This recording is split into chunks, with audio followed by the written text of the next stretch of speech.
Now I think we're going. Alright, that was annoying.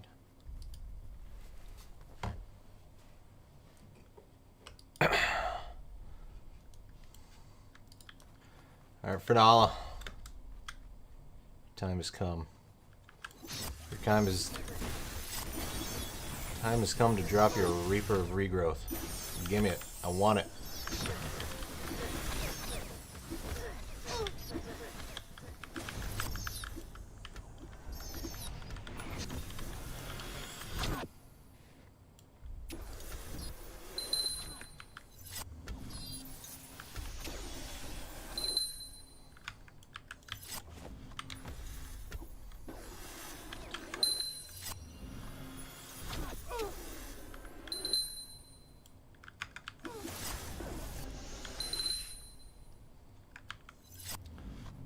Music is playing.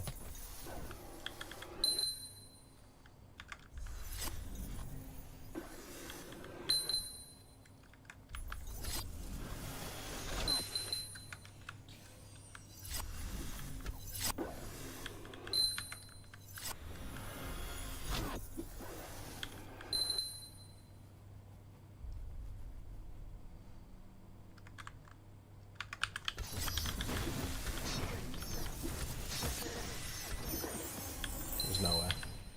Nope. Of course there's no way. I don't think it exists.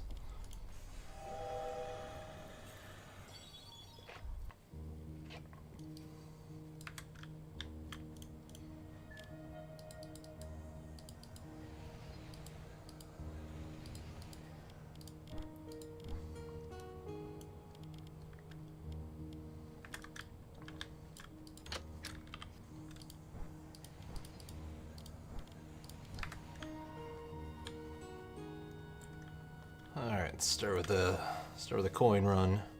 Oh wait, suppose we need a raid. Just curious.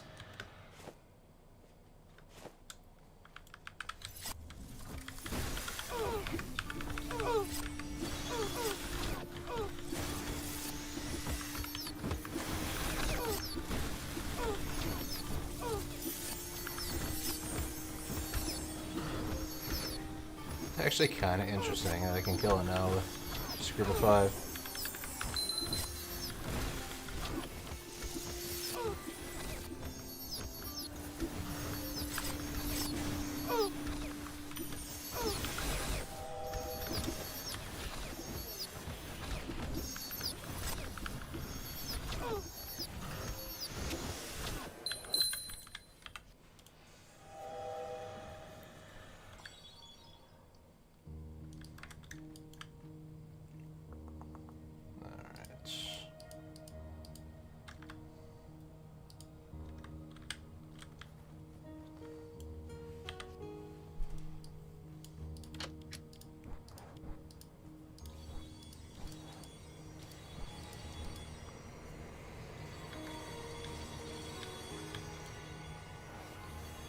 Come, my children.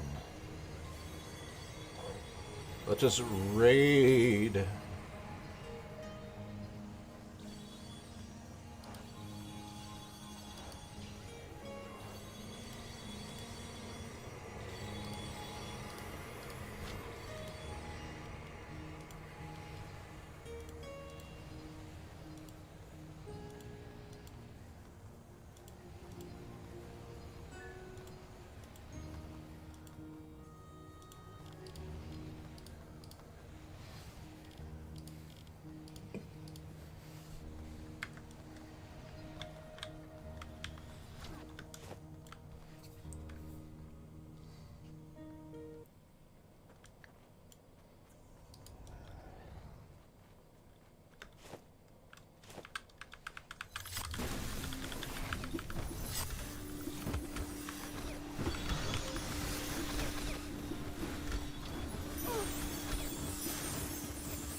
Sparkly.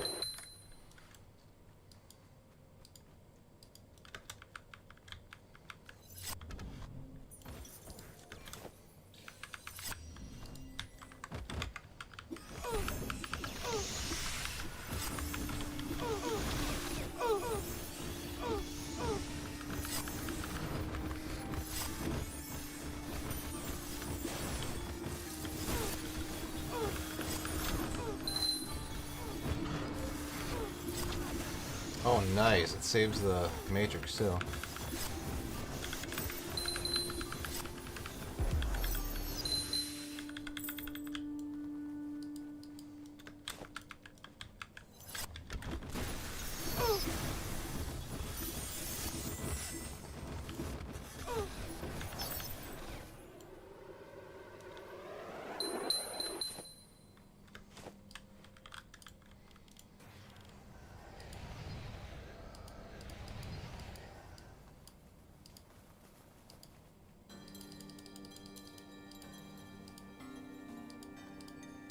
I got some. Yeah, there we go.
Too much gear.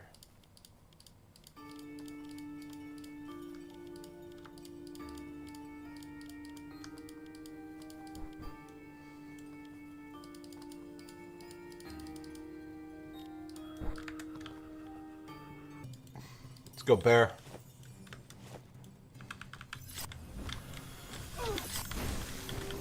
We got you on farm now.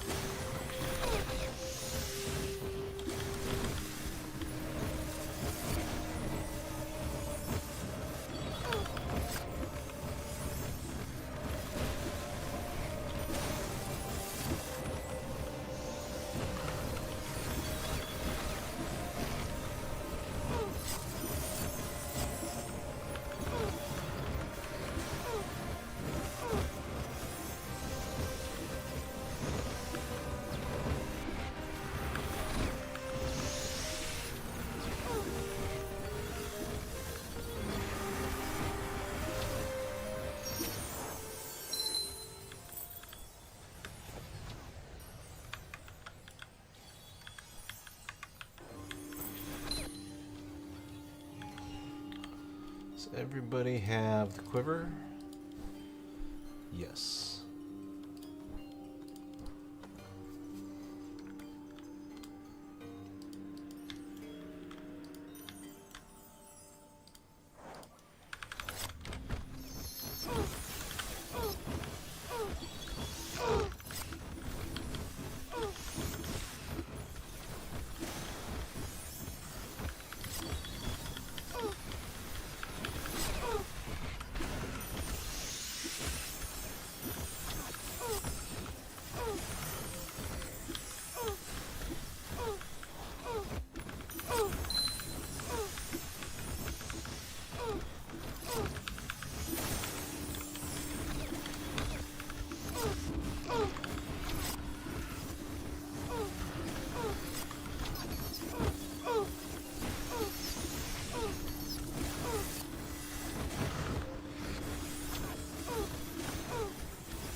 Hey, mostly gizzards.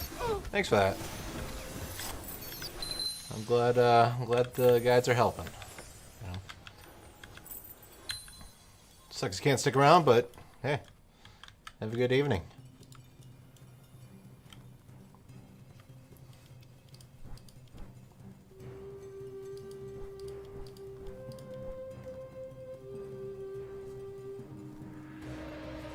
Yeah, it's fantastic. Is the end all be all? No. But hey, it's filling a void, and it's filling a void in a very good way, very positive way.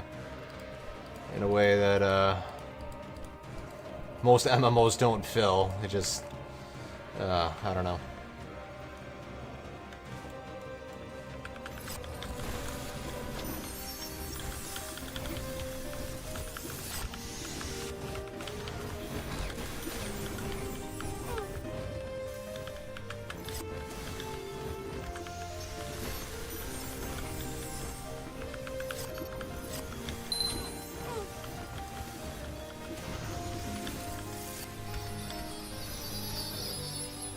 Where you going, buddy?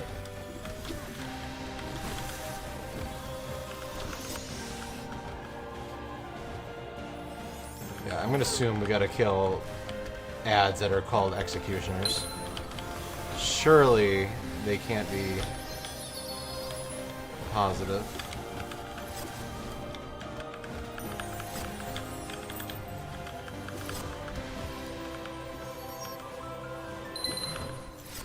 Oh shit. Second tank is dead. Alright, let's just burn. Hopefully we'll just get him.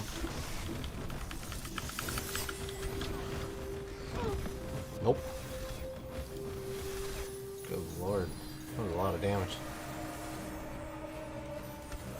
Get him, team! Yeah!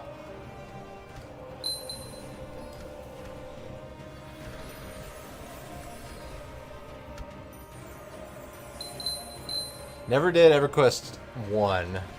I started in EverQuest 2 for a while. Didn't really get all that far. Did a little bit of raiding, but most of my time was in World of Warcraft. But you know, it's scratching an itch without having the toxic. I mean, even like, because even like the EverQuest Legends and all that, it's like it's a solved game.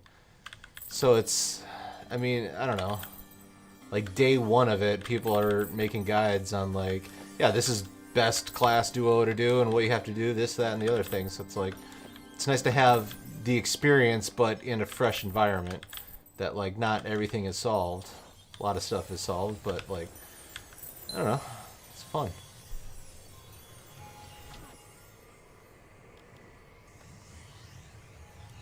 Blade and Druid.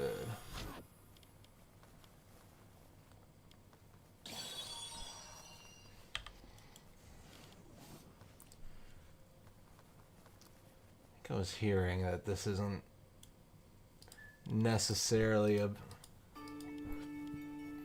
best in slot comparison. Let's tear it up and see what it looks like. This is definitely an upgrade though.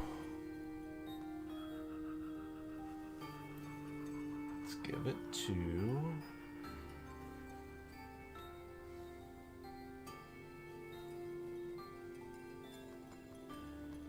Guess we'll give it to our wind blade. I always want to call him a wind caller. I don't even know what a wind caller is, but that's what I want to call him. Wind blade and druid.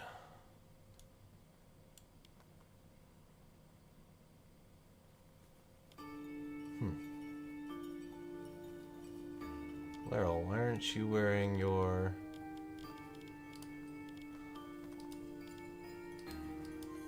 that thing? I don't know, we'll tear this up too, to see what it looks like.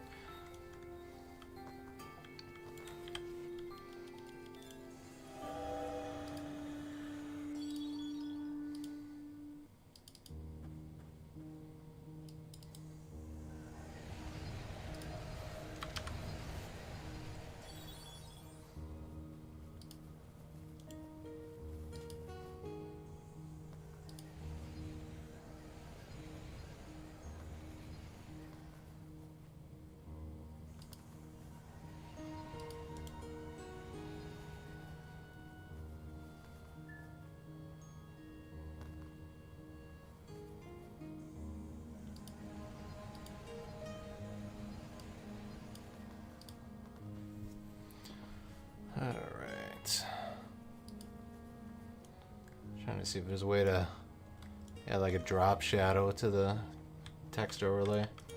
There probably is. I'm just bad. Alright.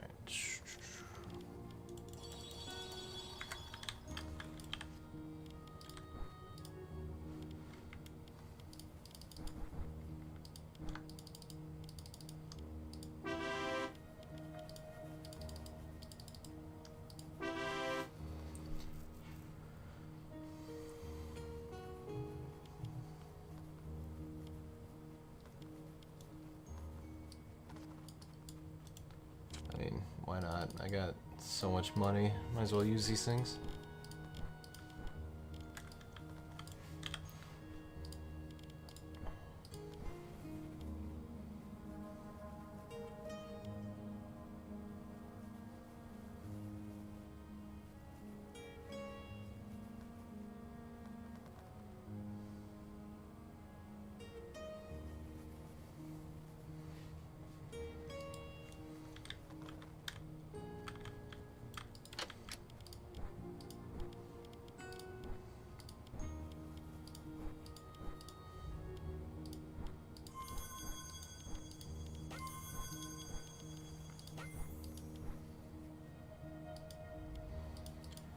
Alright, now let's see who gets this. That is a lot of endurance.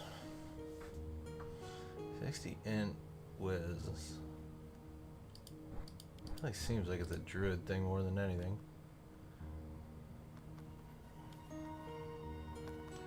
Yeah, I guess that's just the alternative to the resist necklace. With this guy.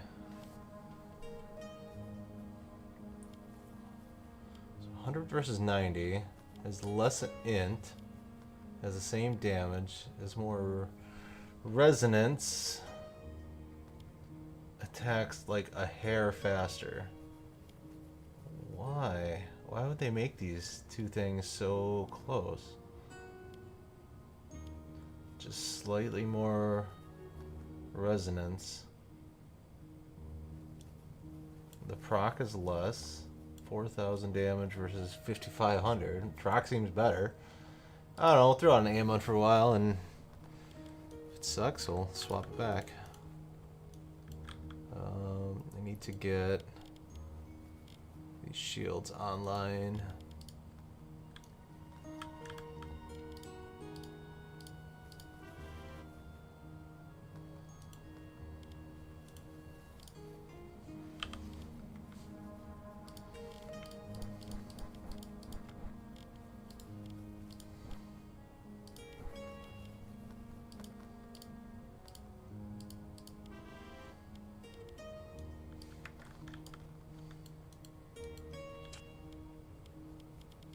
Alright, we can move on. What are we doing? What are we doing? What are we doing? We need to wrap progression in Willow. That's what needs the most work. Elemental, I think we're at a brick wall with Mizuna. Solera is kind of a brick wall. Let's do that.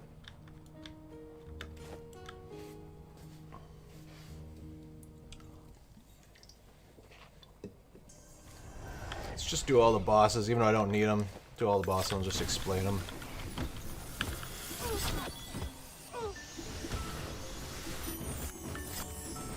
Team, assemble, kill this thing.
Yeah, man.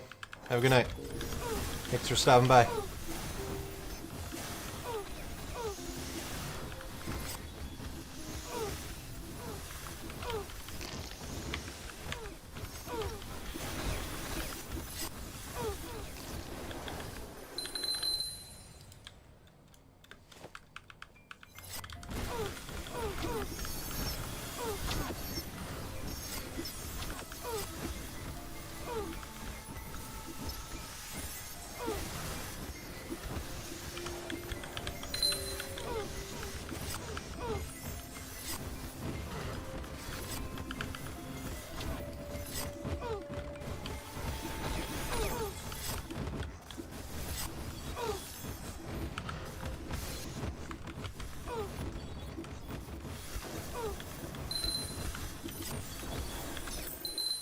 Alright, so this was the first fight that I was actually, or the first raid boss I was actually able to kill. This animation of Grace.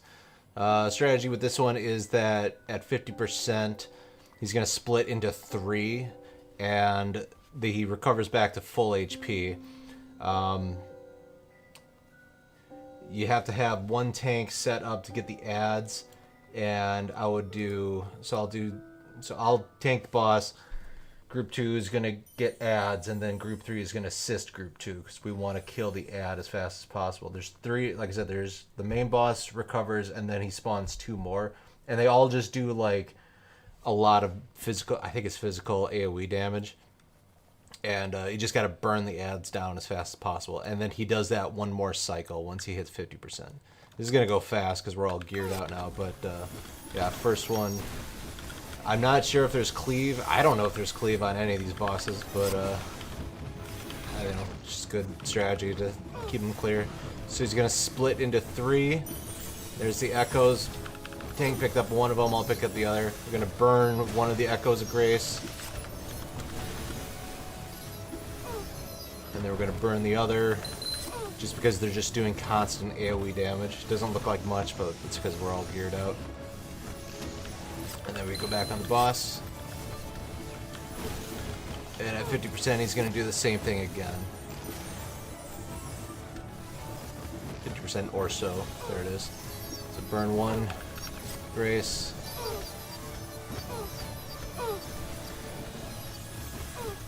And then burn the other. You have to kill the Graces, even if you nuke the boss. You still have to kill the Graces, so it's might as well kill them first. Actually, they drop loot. Sometimes they actually drop actual loot.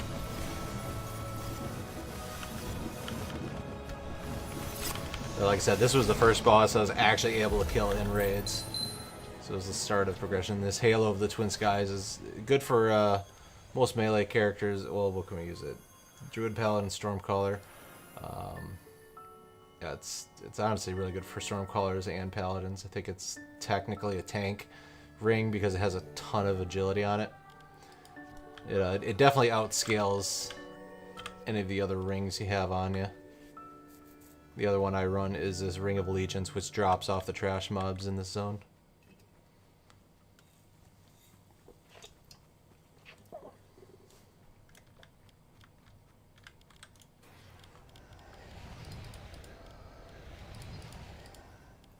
Need that. Actually, we don't need that anymore. Back all the way up here.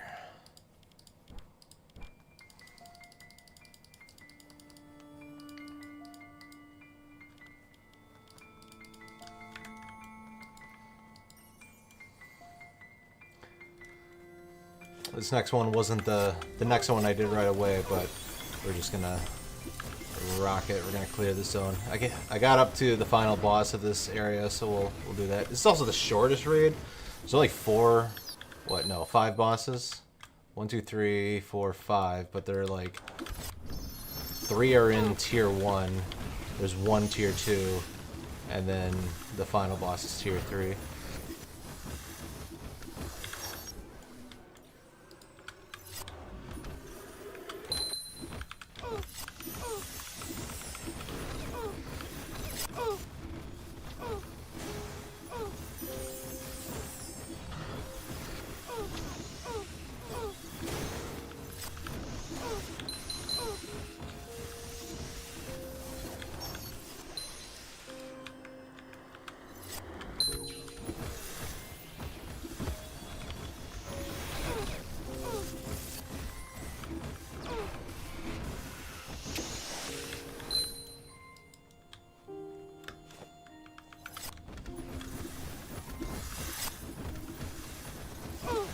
So what's up? Chat's quiet. What you guys up to tonight? It's Friday. Playing video games. What could be better?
Alright, this guy, you just need to set both groups, other than your main group that's going to be tanking the boss, to get ads.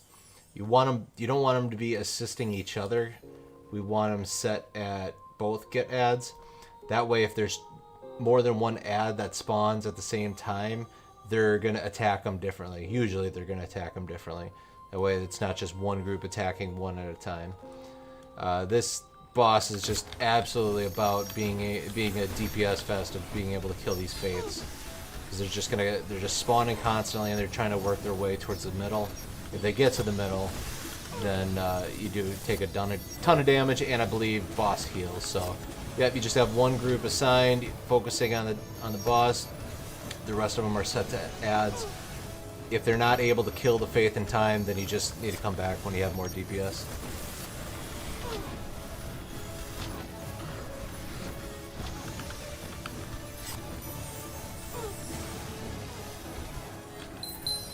Easy peasy.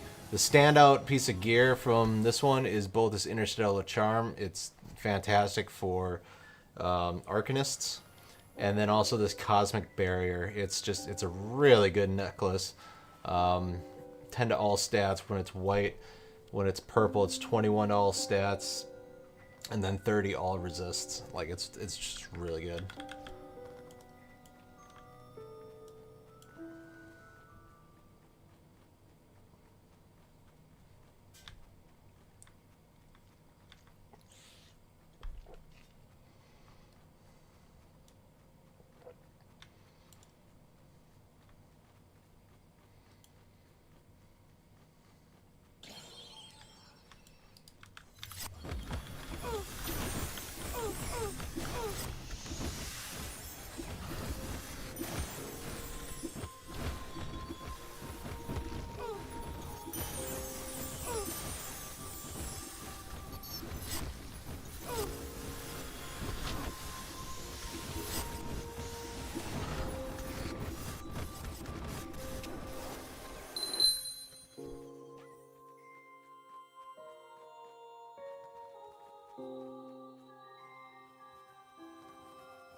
I have been talking to myself.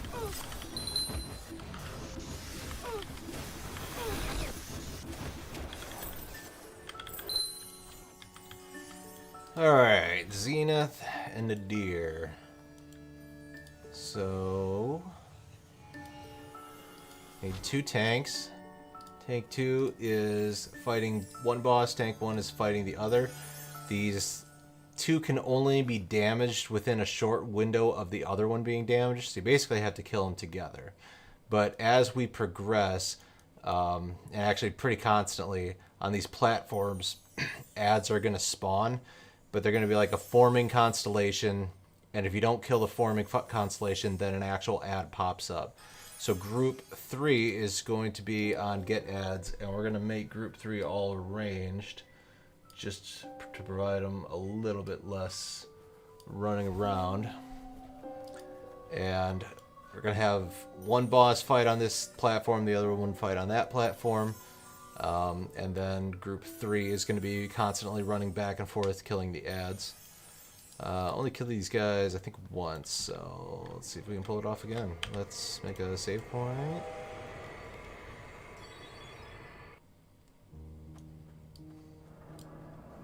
This way if we die, we can just portal back in where we are. Alright. For him. And I'll attack.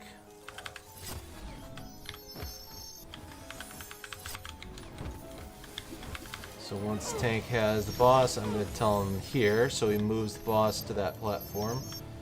Group 3 is already killing these constellations, which is good.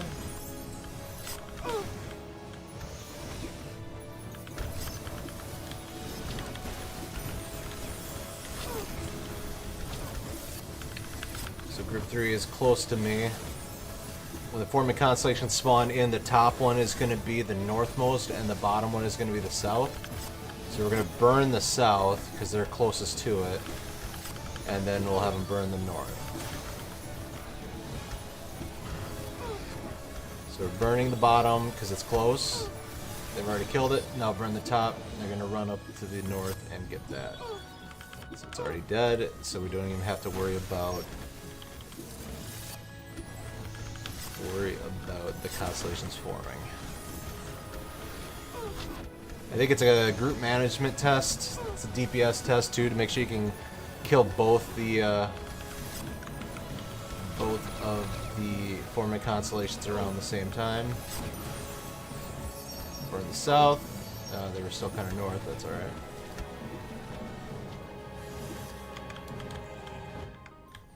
Phew, that was actually maybe a little close. So these is learning to bypass your spell resistances, I believe that's in rage. So the longer the fight goes on, the more that this happens, and the harder they're gonna hit. So you just can't like make a fight last 20 minutes, because they're just eventually gonna keep outscaling and just doing more and more damage. Dude, heal Blanche.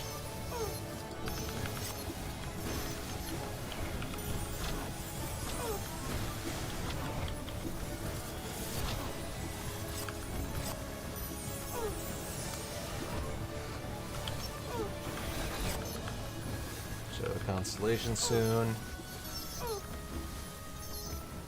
Burn the bottom. Burn the top. Easy life. We could we would have to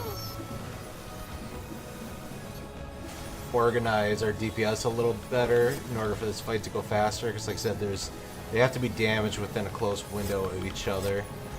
So if the damage that is in your groups isn't even, it's going to take the left fight longer.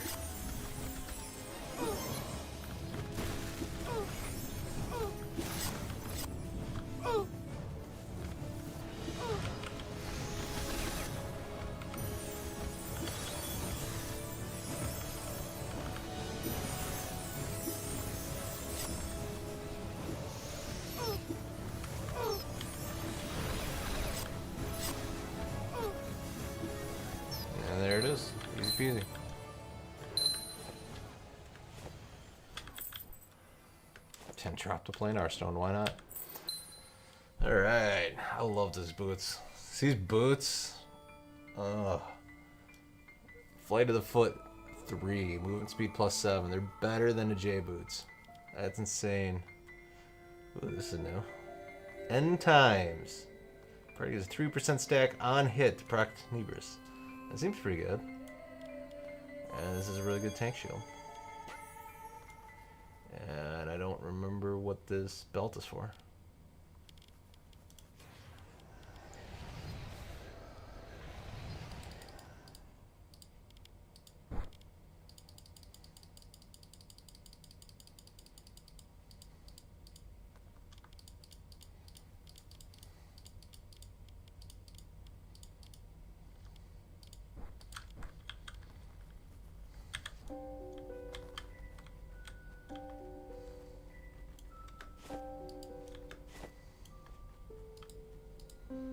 Should we change these back? Get these guys back in their proper groups.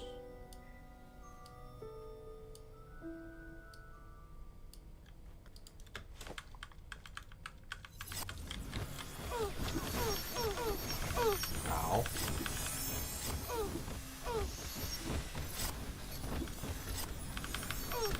My God, Blanche, fucking pull him.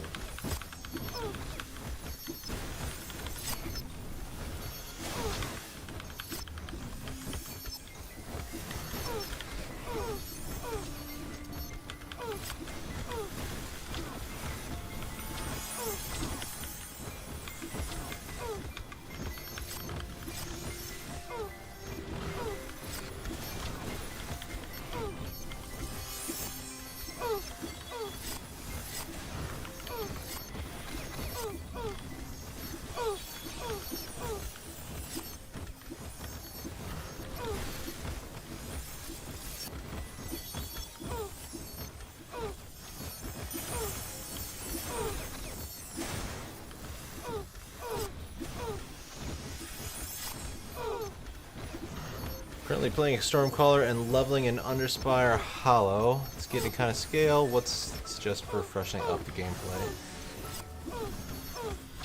Which one is Underspine Hollow? Let me look that up.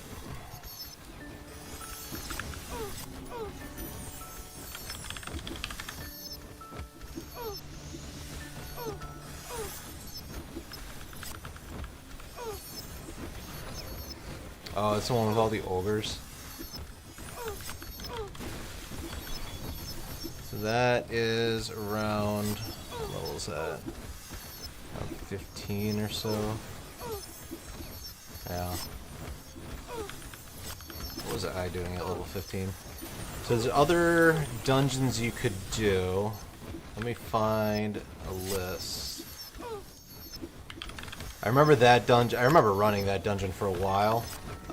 And I agreed that, like, and it was before the reliquary. Do you have the reliquary box where you have this box of portals so you can at least teleport out and teleport back in when you need a bank?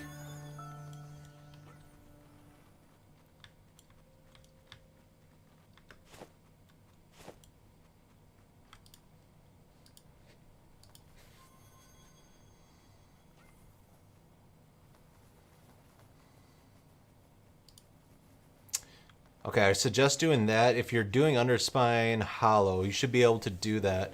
It's in Port Azur. It is... Let me...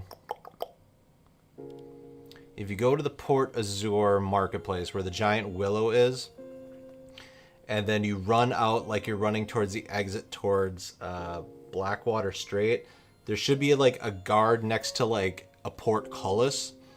If you talk to the guard, he'll give you a key to open that portcullis, and then you'll go through these double doors. It'll kind of look like you're going into a castle in Port Azur, and there's going to be a little monster in there. I think he's like level 14.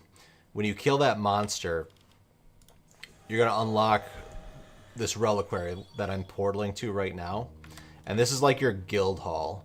It's not going to have all the stuff. It's going to be completely empty, but at this like console here, there's going to be this box of portals, which will let you teleport out.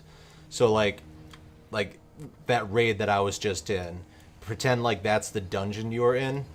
I teleported out, and then when I go back through the way or the portal, I'm right where I was. So it's really nice for like portaling back to town, doing your banking, selling, vendoring, whatever, and then going back into the dungeon.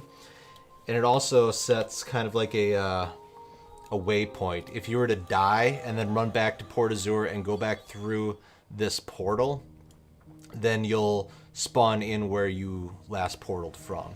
So it's kind of like a one-way save point. If you die really deep in the dungeon, because that was the worst part of doing that dungeon, is it was so big and so long. It was just such a chore to like clear it back and forth. Also check out this link. This is the different zones, and they're organized by level range. So you can always go. You should always be able to kill up about 1 to 2 to 3 levels above you. So if you see a dungeon on there that's like pretty close, you could click on that link and then see if the stuff's in there is a little bit more interesting. The bulk of the game is going to be doing these dungeons and just grinding, unfortunately. Also, if you check out on this channel, my last video was for a mid-game tank set. If you don't have that tank set already for like whatever your tank character is, I recommend you doing that. It's going to take some grinding to get to it, but it'll give your tank a really good power boost, and it'll let you like progress a little bit faster. I think you'll be able to progress a lot faster because you won't have to pull as you'll be able to pull a little bit more confidently, and he'll just be tanking a lot more damage.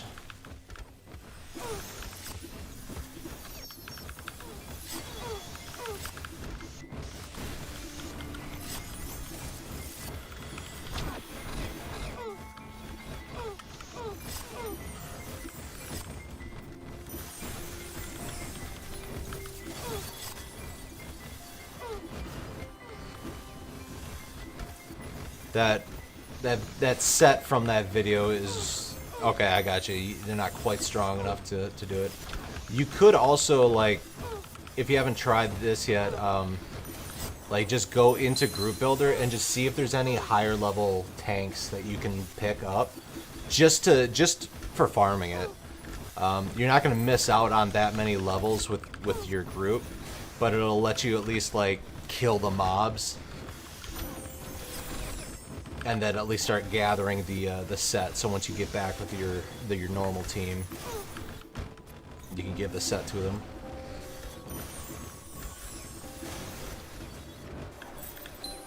But like for me, that set was night and day difference. In like, it was just taking like it'd be like this. I'd be clearing through a dungeon and it would be going so slow that like the mobs would be like respawning behind me.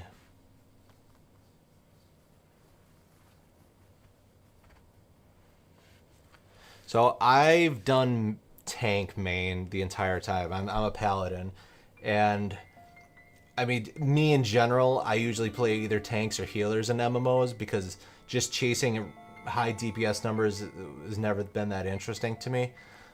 But I think the tanking is pretty fun in this game because you really get to control the battle, and especially when you get to the bigger fights like this, like I can really, figure out who's doing what. And like I said, kind of control the fight a little bit more, a little bit better. Plus, like it's just cool as hell to like get all the fun tanking loot. I mean, I wouldn't, roll something different if you want. Like you can always come back. If you didn't know, in the group builder, so your friends list. When you add a sim player to your friends list, and I think this only works with like the first 5 slots, but when you add a member to your friends list, it actually locks that sim player to this character that you're on. So he's gonna always stay around your level range. So if you want to like re-level up with a sim that you're using on a different player, you'd want to unfriend him from that other tune, if that makes any sense. I feel like I was rambling there. But the friends list locks the sim players to the character that you added them to your friends list on.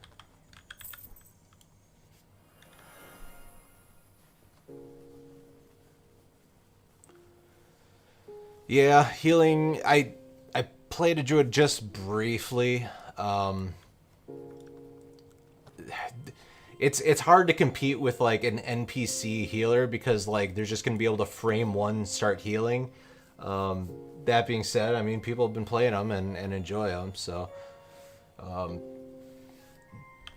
paladin, you can kind of play a healer. There is a spec for it. It doesn't outcompete a druid, and it's a lot more janky because you really only have access to single heals.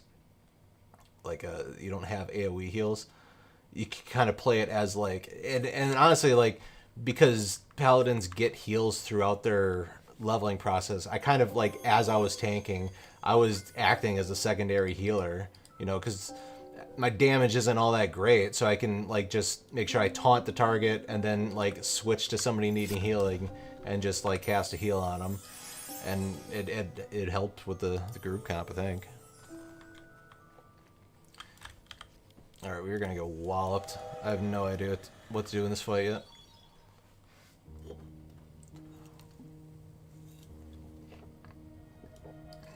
Actually, we need to upgrade it. Blanche is getting the awesome boots and the awesome shield.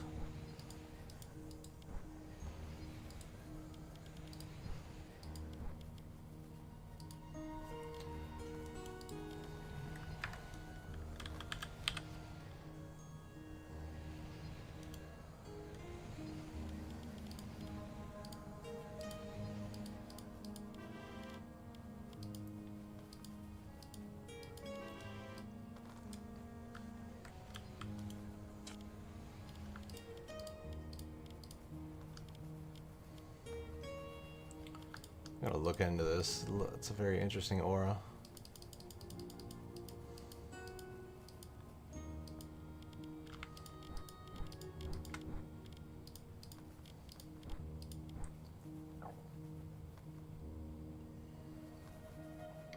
Blanche.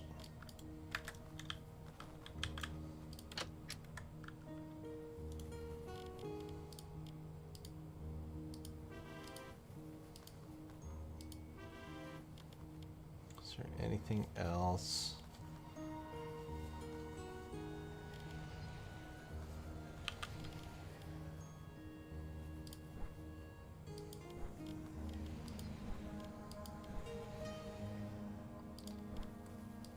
My God, I'm getting like 600 AC from that ring. And he doesn't have that, so let's grab him one.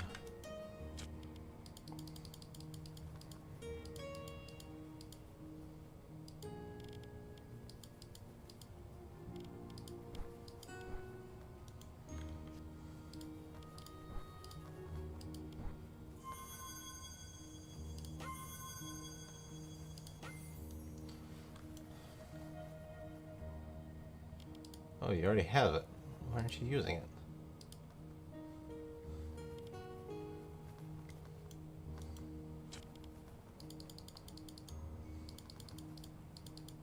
Sorry, this is just the most boring stuff, but it's important.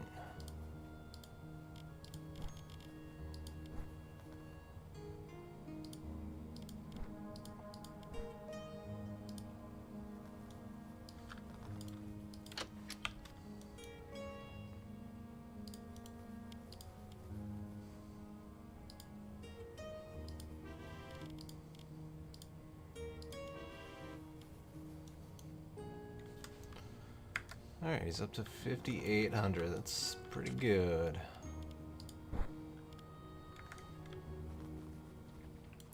Alright, let's go die to Saluna.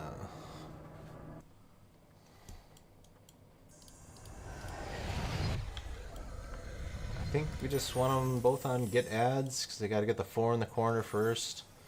And then when the corrupt responds, I have absolutely no idea what to do. Let's do it.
still feel like just our DPS is too short.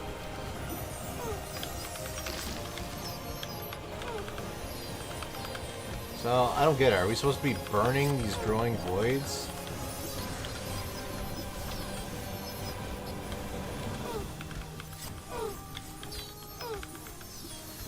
Or do we burn the corruptor first?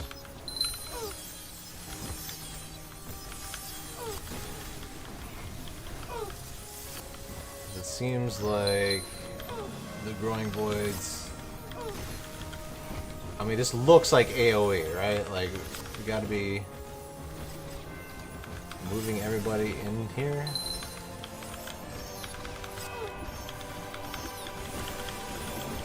Good God.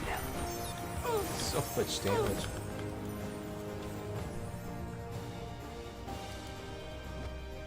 I mean, we definitely gotta kill the growing voids because they're just nuking everybody. But I don't know if you're supposed to kill the corruptor first. Because the voids just have so much HP.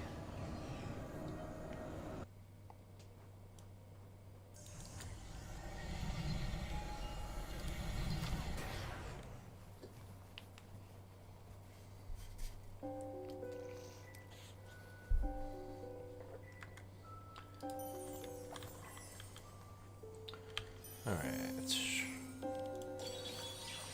We need a warhound. That's what we're missing. 5 extra DPS. Alright.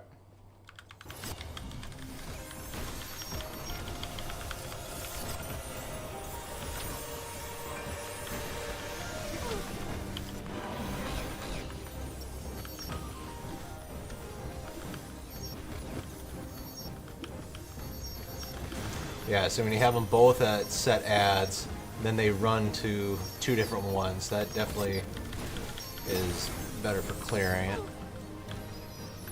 Whoa, he slaps.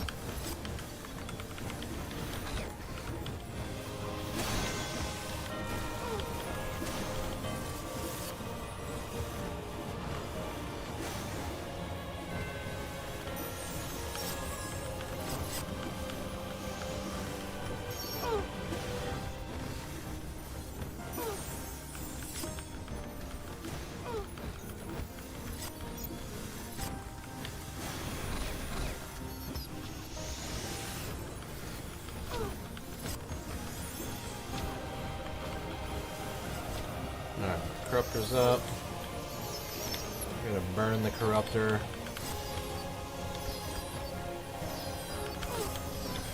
We'll just try to get aggro on the voids.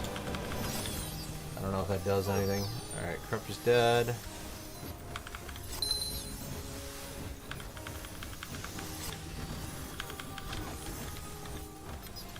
Does boss need to move in here with him?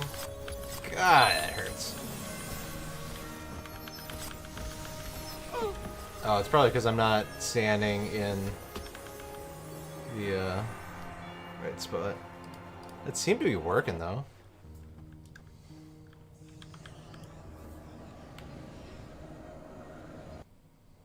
God, it's just so much to like click here. Well, it's the last boss to a raid. It can be so much, I suppose.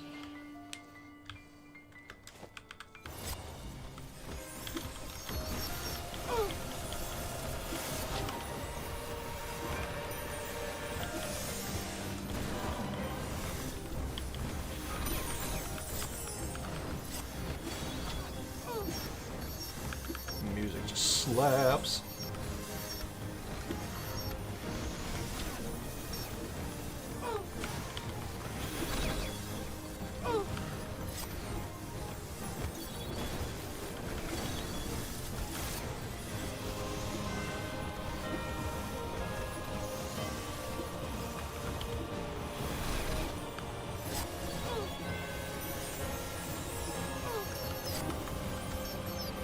It's also just entirely possible our damage isn't high enough.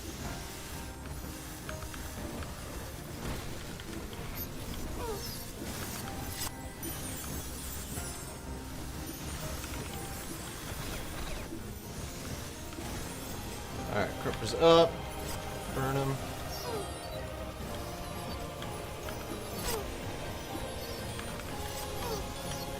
Stand next to the voids. Tell everybody to come here.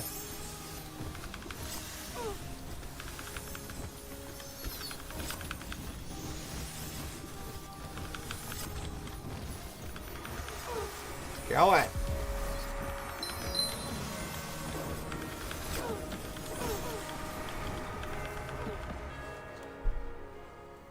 I think we gotta kill them in order, because they probably do increasing damage as they're alive.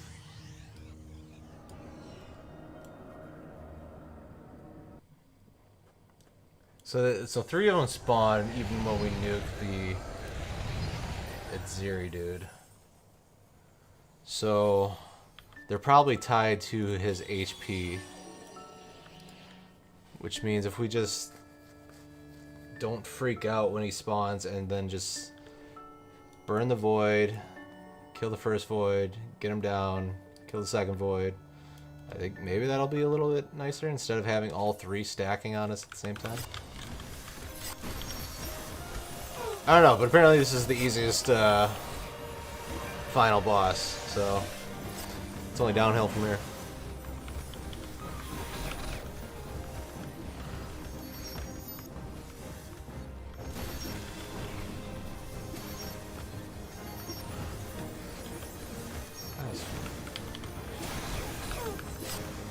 Guy just dies every time.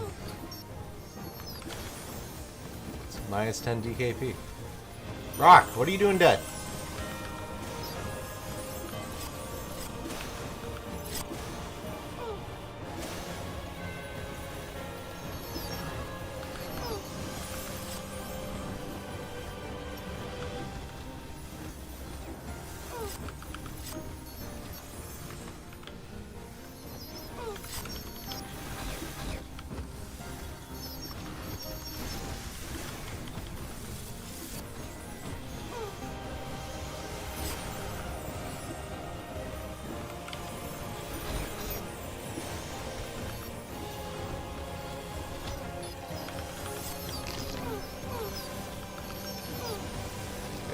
Fight him normally. Now we're just gonna blitz the growing void instead of freaking out.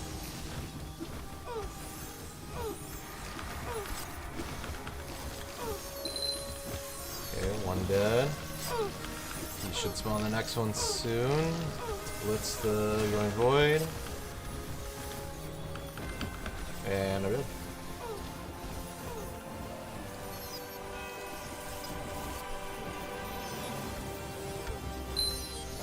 Maybe Blanche should be on Seluna.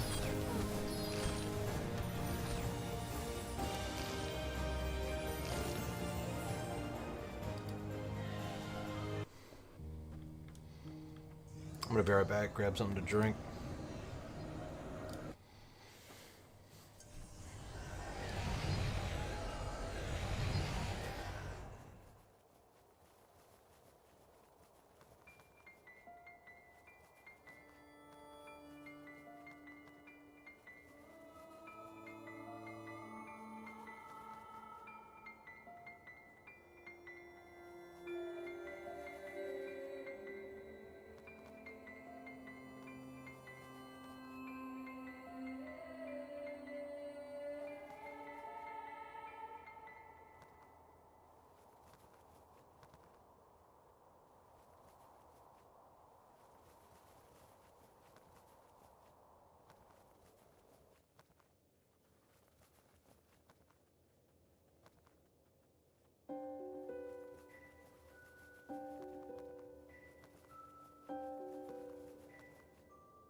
Alright. Since the Corruptor has become more comfortable in battle, melee proficiency increase. That's just got to be in rage, and he does more damage over time.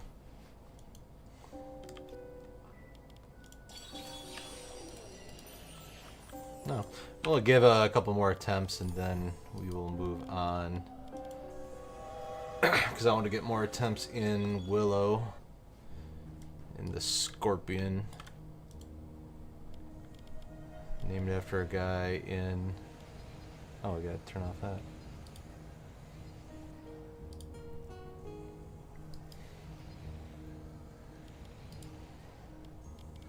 Named after a guy in...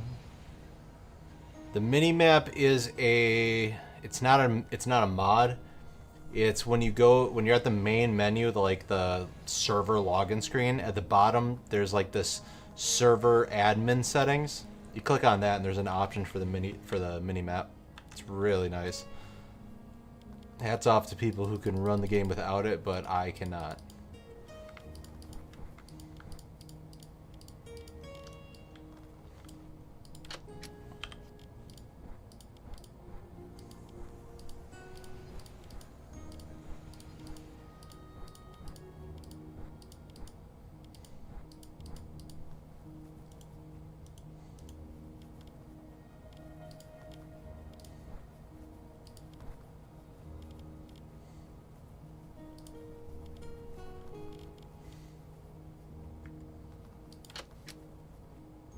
No problem, man. That's what we're here for, is to explore this game together. We'll all learn something. Mostly learn from my failures.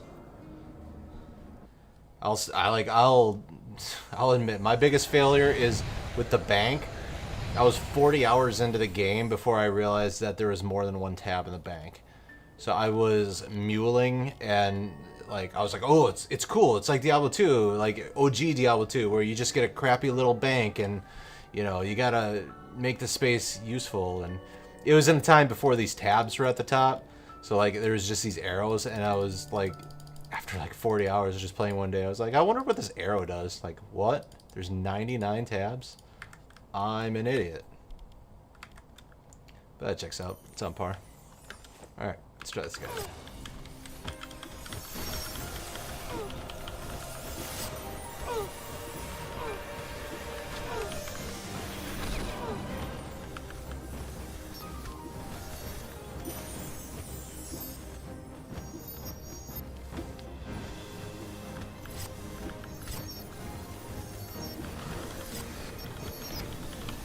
It's all good. We live and we learn.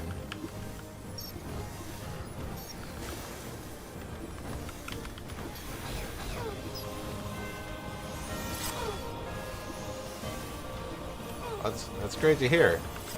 This is a final raid boss in one of the 4 raids, and she's just destroying me. So, no, it's cool that you started. Enjoy the ride. It's a long game, and it is grindy. I'm not gonna sugarcoat it. It is a grindy game because it's kind of emulating that old MMO experience of you just gotta do dungeons and stuff, but it's really not too bad.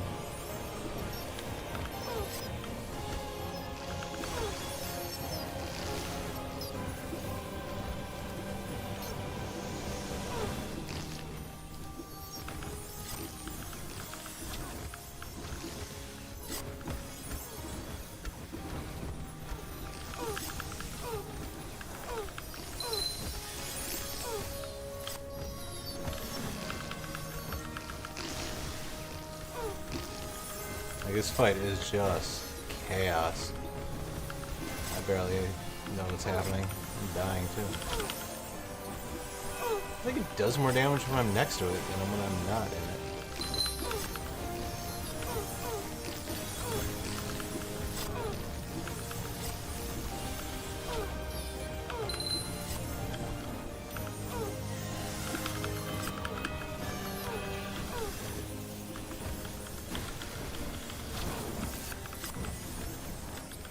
We actually made progress. We actually managed to kill all the voids. So let's see what happens next.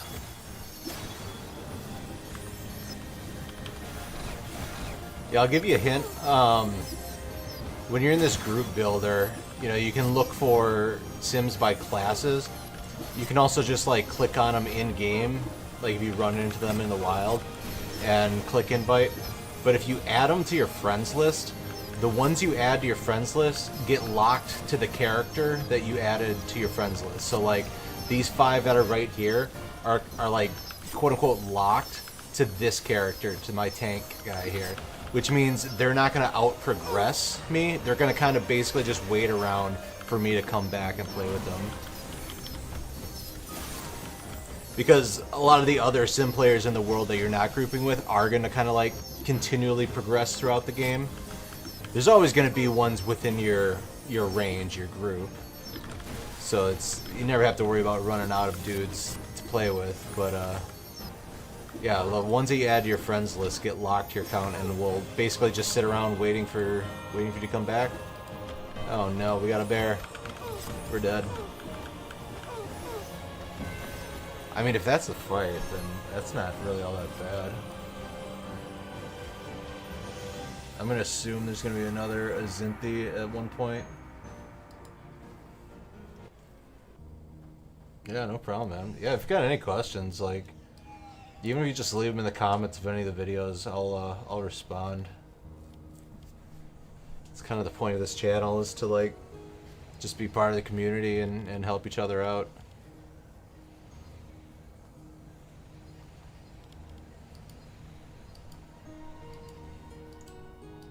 There's also a Wikipedia for this. Erenshor.wiki.gg. It's not made by the developer, it's made by the community. But the developer has like totally admitted that he uses it for his own reference, just like for quick reference. The community in this game is just insane, like the amount of data mining they're doing and like just gathering information and putting them into easy to find areas. So the wiki is very, it's very detailed. But there's always room for more detail. Alright, I think we got one more attempt, and then we're gonna move on.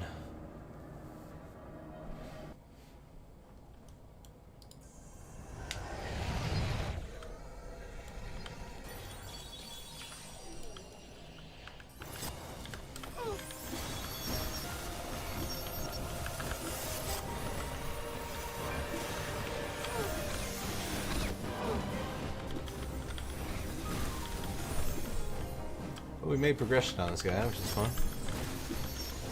I think right now we're still lacking survivability and DPS for everybody.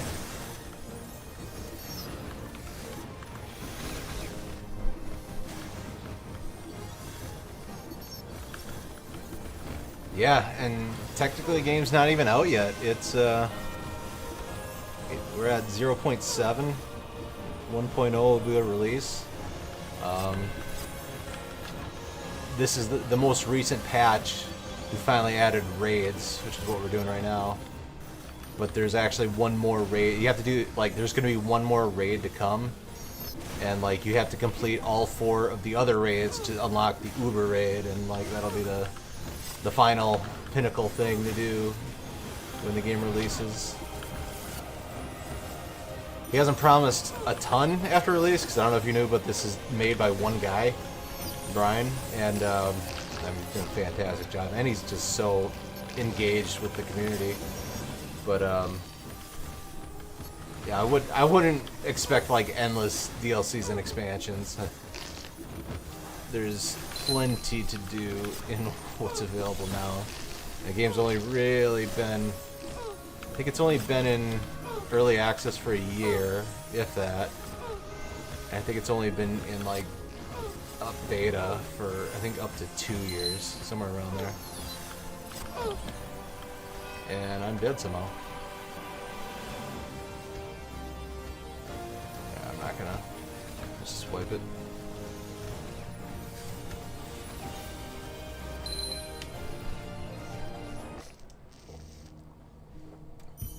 Alright, one more try. Yeah, one guy is insane. I don't know how long you've been working on it, but like I said, the early access is only about a year old. For sure, yeah. A lot to look forward to. I think the main game Discord just hit 10,000 people on it, so it's growing. It's a lot of interest pop up with this new patch, and I think the Steam Summer Sale also brought in a lot of people too. So it's kind of why I'm doing the guides right now. Only started a month ago, and it's going pretty well. A lot of stuff I want to cover. Trying to cover stuff that's both, early game, mid game, end game. Try to have a good spread. Trying to really keep in mind the things that I would have wanted to know as I was going through it, because I'm pretty thick in the head, and I just kind of just pound my head into the wall. I work things through, and I'm not very good at finesse and figuring out like why things are happening. Just bear through them, like I'm doing this boss.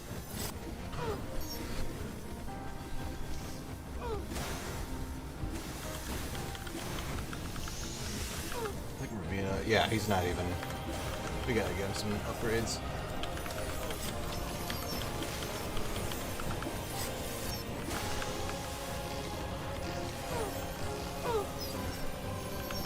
I think the play is burning void. Do we just stay away from it?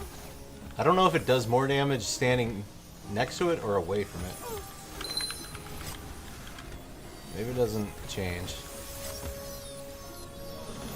I'm pretty sure the play is burning the growing voids, because three's gonna pop out no matter what.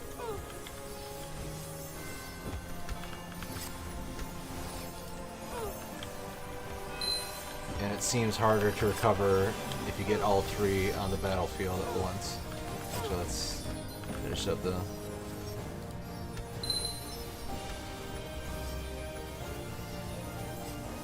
I just want to see how my guys take this. Yeah, hell with it.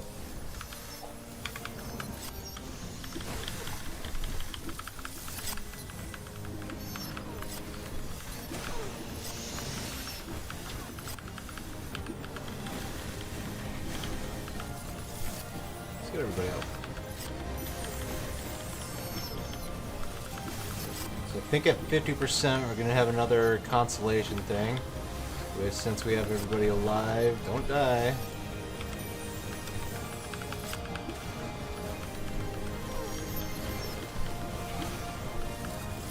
I mean, I think our overall DPS is just too low. That's fine. Just want to see what all the phases are. Ordo's down, Ravina's down again.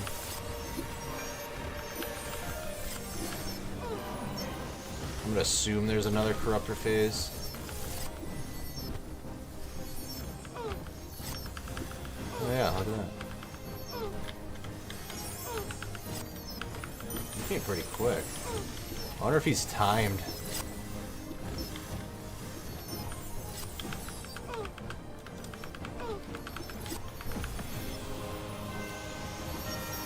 Alright, we'll be moving on.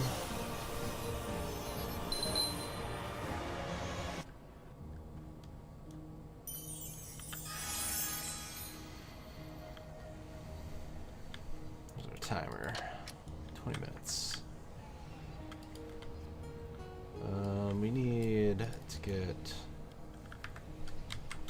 dude some planar stones.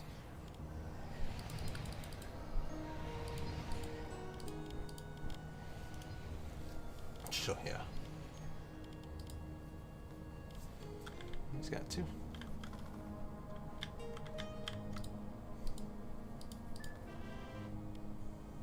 He doesn't have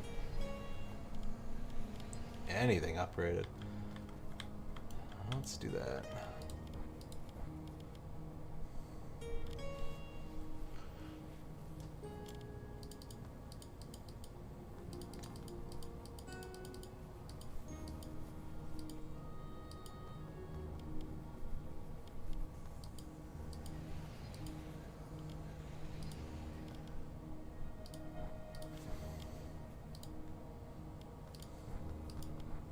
Actually, Arena can't have that. What is...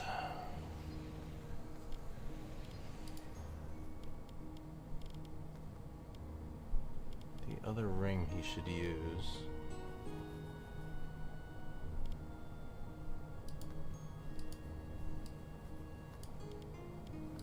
It's Gladiator? Can he use Gladiator? He can.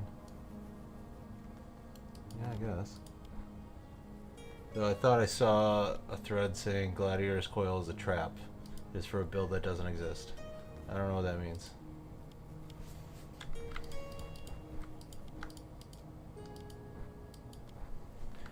Yeah, the raids are sick. It takes a lot to unlock them. So beware that, like... So max level's 35, and it's going to take a good bit of effort to unlock them all, but it's absolutely worth it. Plus, it's like, it's the main kind of thing to do for endgame. But luckily enough, I have a guide on how to unlock them, and it's pretty cool. He's wearing that. I'm wearing that. I'm an idiot. Okay. Close all this. Distribute. Silvercrux to him.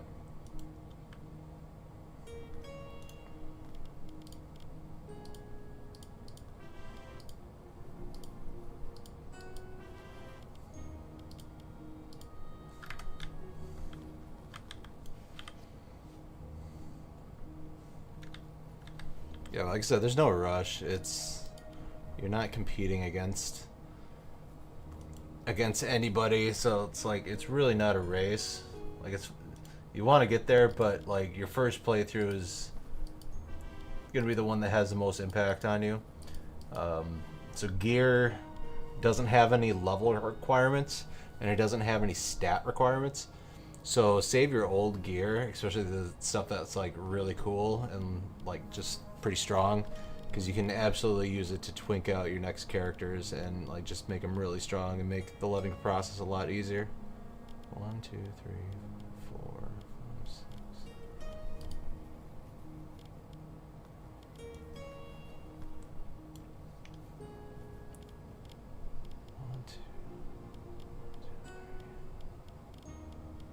Hell with it. Just give them all to him.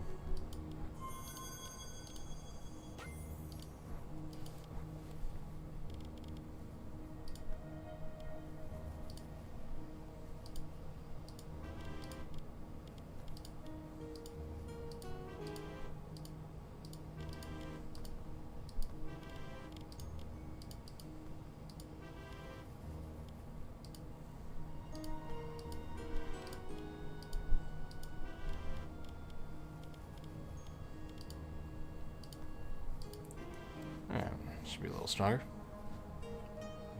The bank is shared between all your characters, yes.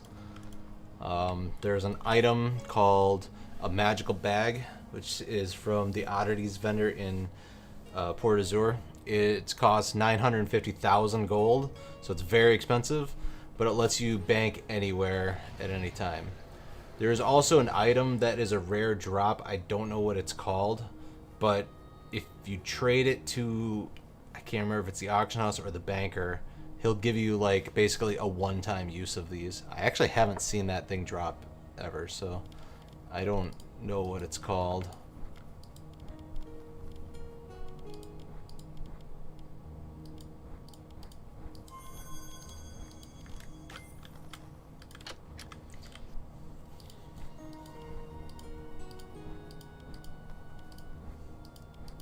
But there aren't too many places that have banks in the world. Porter Zero has one. Ripper's Keep has one. There's one in Hidden Hills. There's one in Willow Watch. And I think that's it. There might be another somewhere. Yeah, Ethereal Vault is it. Those might be the use, or you might have to turn those into either the banker or the auction house guy. Like if you just trade it with them, they should give you the one-time use thing. But yeah, it's a one-time use of this magical bag, which is still pretty sick.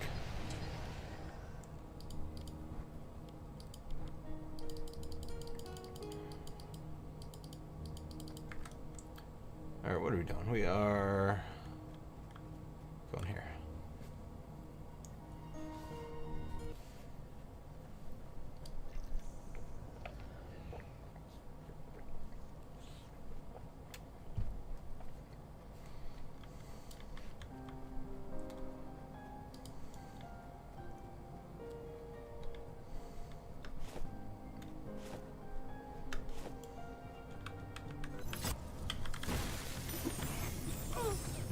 This guy's a tier 1 boss. He's pretty easy. He's going to spawn ads at fixed intervals. You have to kill the ads because they will heal the boss. But if you just have one group on and the rest focusing on ads, you should be able to get him down. He is kind of a group, like a group damage mitigation check. They're gonna... He just does a lot of AoE that's gonna annihilate everybody if they're just in their pre-raid stuff still. I think this was my 3rd or 4th kill when it comes to raid progression.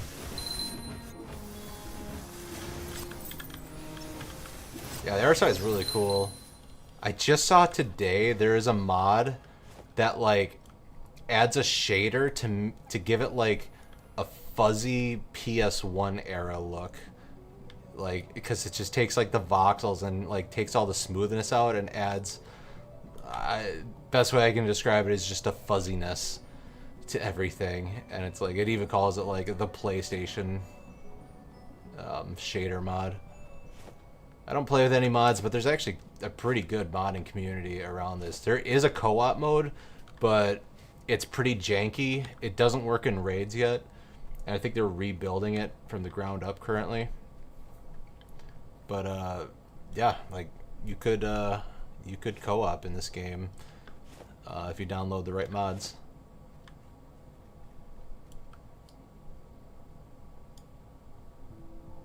They're just gonna run right through that guy.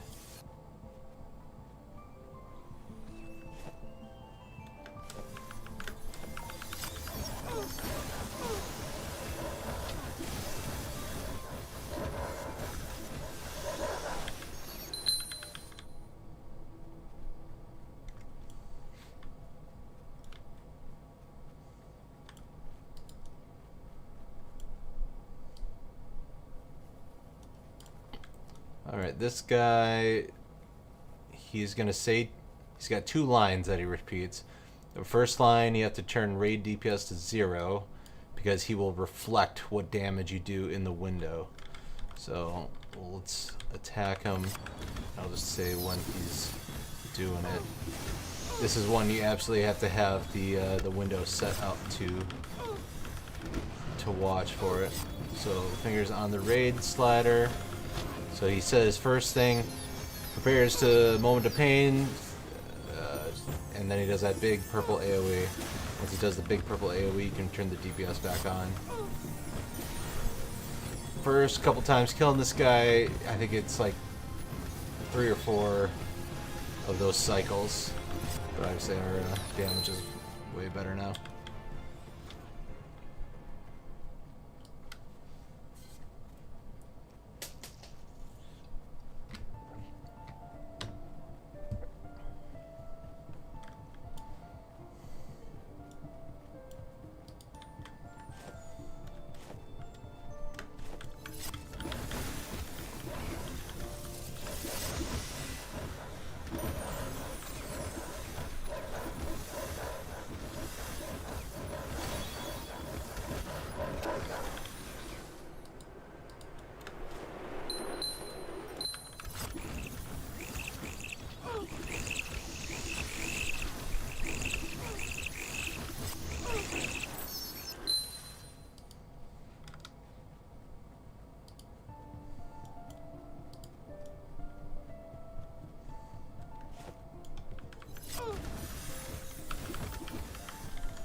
really love an upgraded tank belt.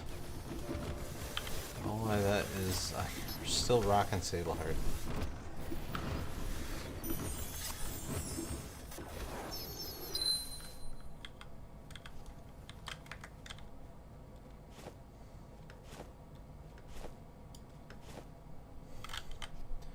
Alright, Jinx hits extremely hard.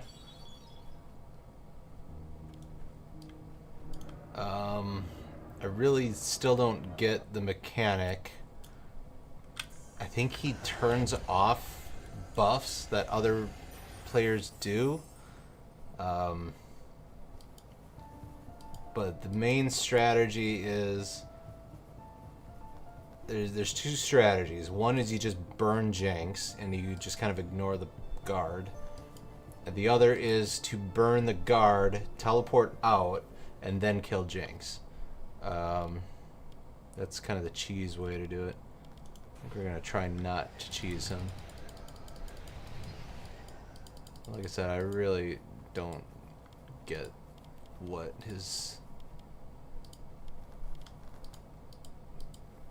the actual mechanic is.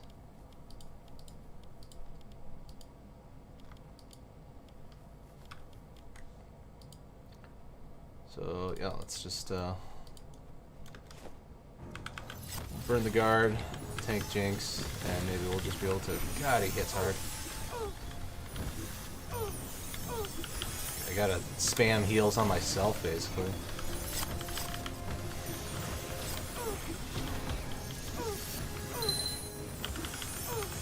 Alright, weak planar guard is down.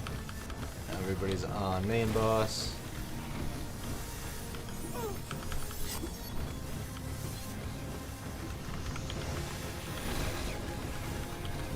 So yeah, he did something with Blanche, and now Blanche is dead. I really don't know what the... Jethro, you learn the meaning of doom. Jethro's dead. I think it's just a one-shot. He just picks a random person and just destroys them. I do not know. And I don't know what it has to do with the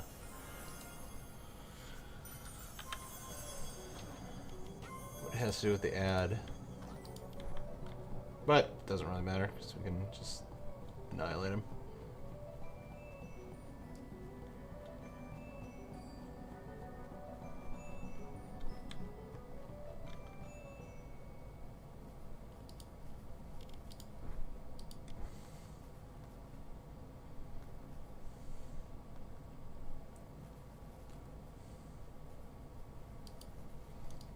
I like those belts.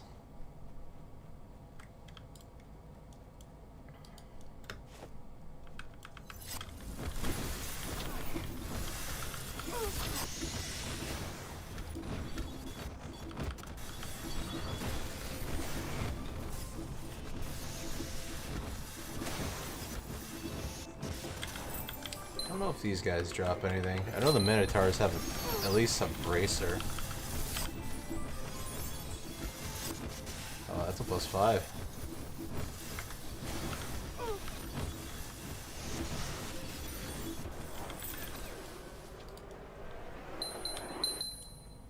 And I know these fairies. Let's try the fairy grass first. There's a lot going on with sprinkles.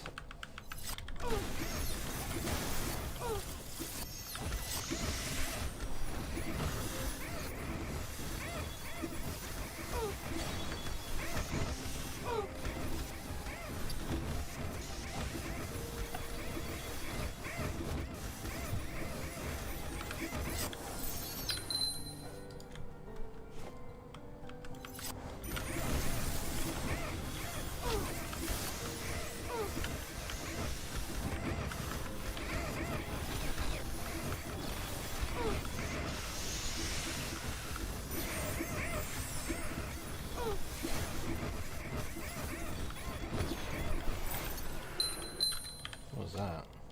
Oh, the wrist. It's like how all boots have flight of feet on them now.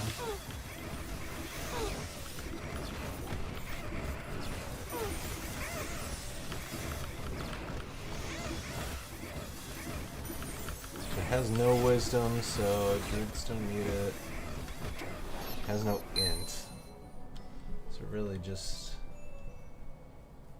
Brock's got it, and Darius, it's really just a wind caller.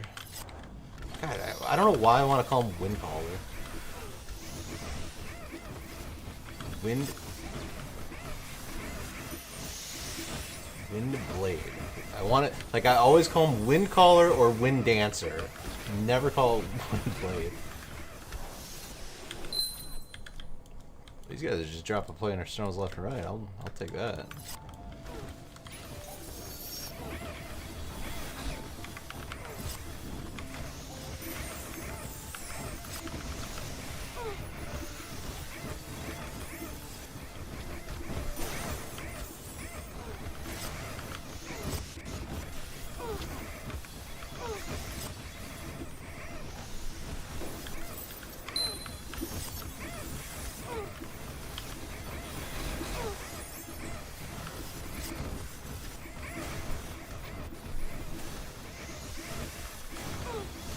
So I'm playing Paladin. I'm playing Paladin as a tank, and I've really enjoyed it the entire way. Partially because you're doing a lot of, you kind of gotta manage your group anyways. So being the tank, it just kind of made sense. It allows, I don't know, everybody's got the preference. I don't mind not being like a DPS chaser and just trying to get high numbers. I much kind of prefer controlling the battlefield.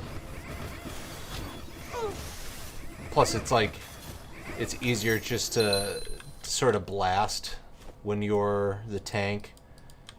I don't have to like worry about just running past a bunch of mobs and getting just one-shotted. I can kind of, you know, feel it out.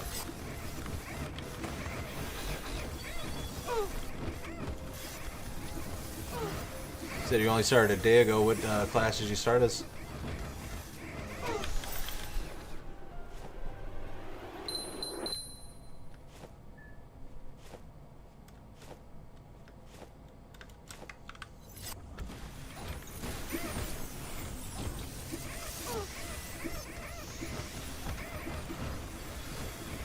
Their Windblades are they're a good DPS class. I think they're like in the top 3 when it turns to just raw DPS. I think it's a little more simpler, especially compared to like Stormcaller, so you're not casting nearly as much. But it's entirely respectable.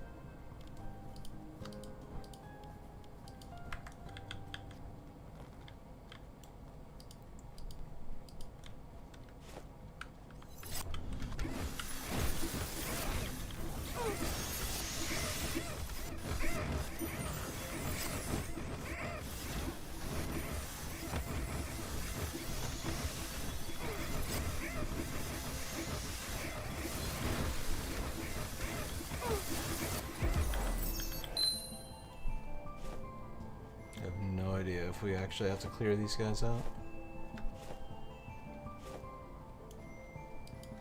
But might as well.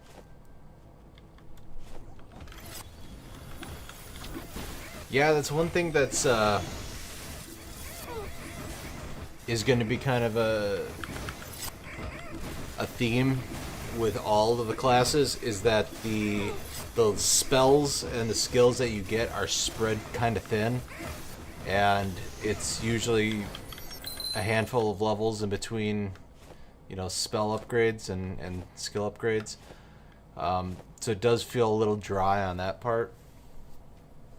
That being said, like every level you get, like it may not look like anything's changing in here, but there's but you're getting power underneath the hood in the engine department. You just can't tell. So like every level you get, you actually are stronger. You know, you don't have any like item upgrades.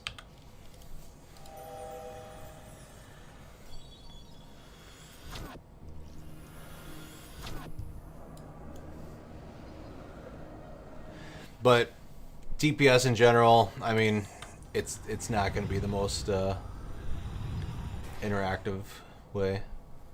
Like this fight is just, it's bananas. There's just so many ads. I don't know what to do with them. So let's go fail at sprinkles.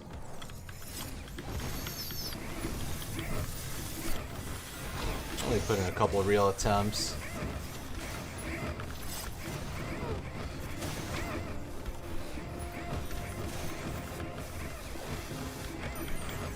Actually, can we just like...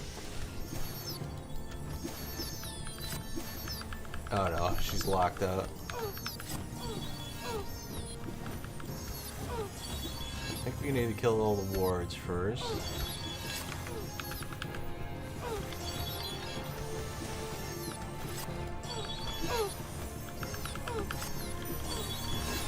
It's going pretty well so far. Burn the trickster, hopefully. Sprinkle concentration, we're gonna turn to battle.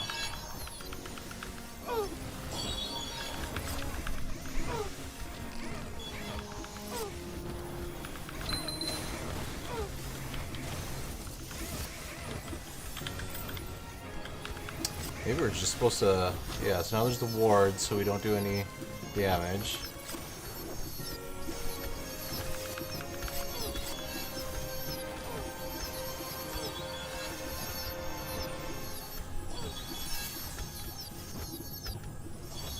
Guys, go kill the wards.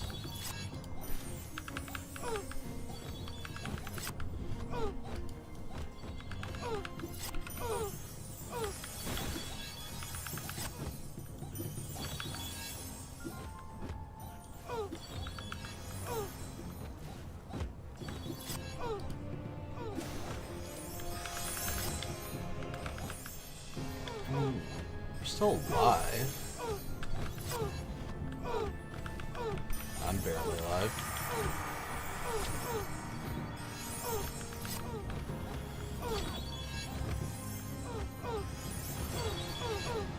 Hey Phaedrus. This is called Erenshor. It's a single-player MMO simulation. This is like the raids, which is the end game of it. You're mostly going to be playing with like a five-member party, but all of these characters are like, they're simulated players. But you can deck them out, you can put skill points into them. It's really cool. It's simulating early 2000s era MMOs. Oh, come on.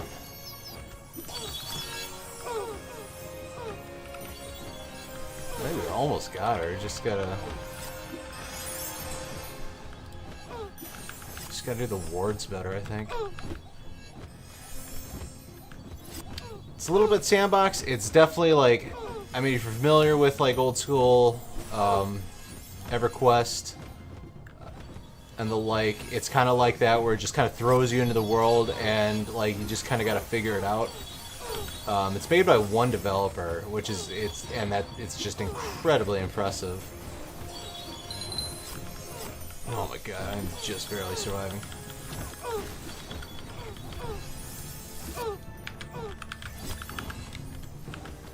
Last ward. But yeah, there's a really good community behind it. They've made a very, very good wiki. This channel in particular is dedicated to video guides on how to do different things and different areas of the game. Oh man, we were so close. Come on. Burn. 1%. Yeah. Achievement down. I think you just ignore the trickster. I don't know. It seemed to work. Holy crap.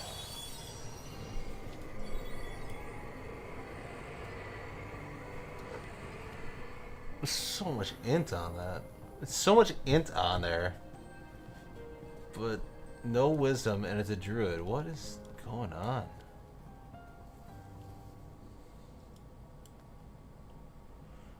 Oh shoot, I think we got a tank belt upgrade. Repellent ring. That is so much resist. Holy cow.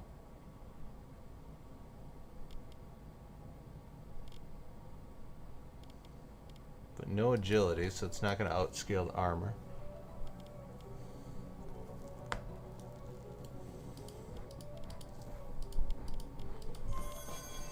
Alright.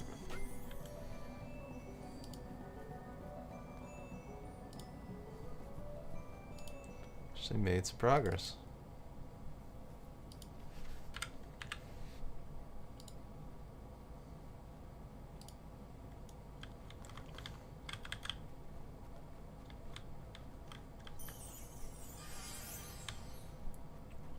Alright, how do we get in here?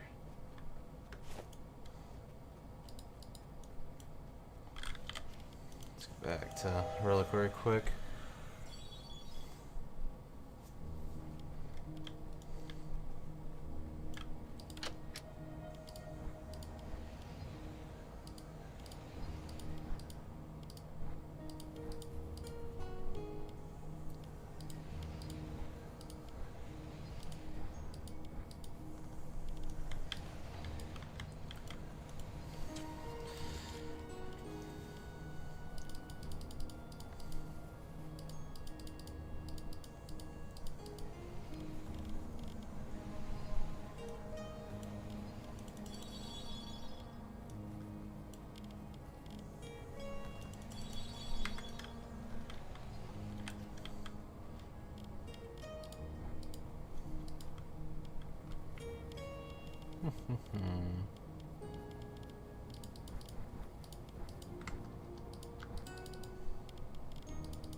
Jeepers.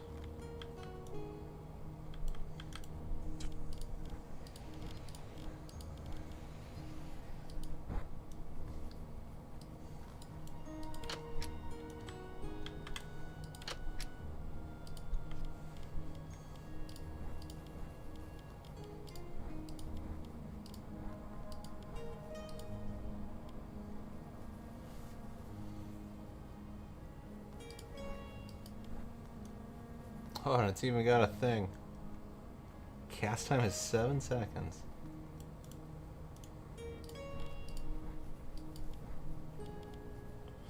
No more Devour. Sad days.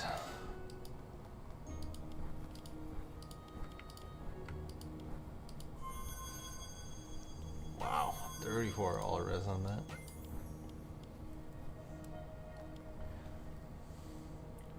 So I guess this is just going to our wind blades.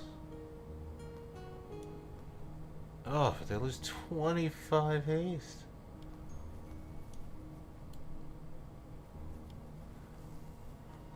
Man.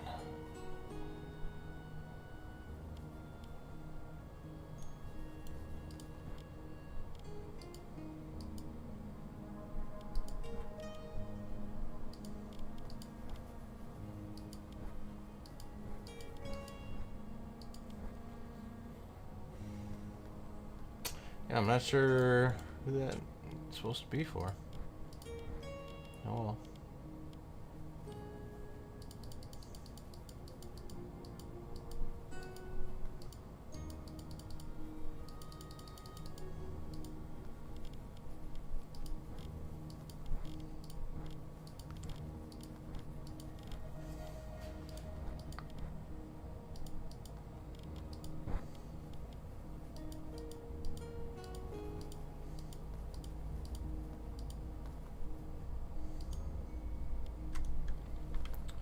Alright. Fed the machine. So let's keep printing planar stones, please.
Alright, I got the scorpion. This guy sucks. Funny enough, scorpion named Xjaris, and he's named after a person that's part of the community. In fact, a lot of the boss names are members of the community, which is fairly cool. Alright, I don't know what to do with him.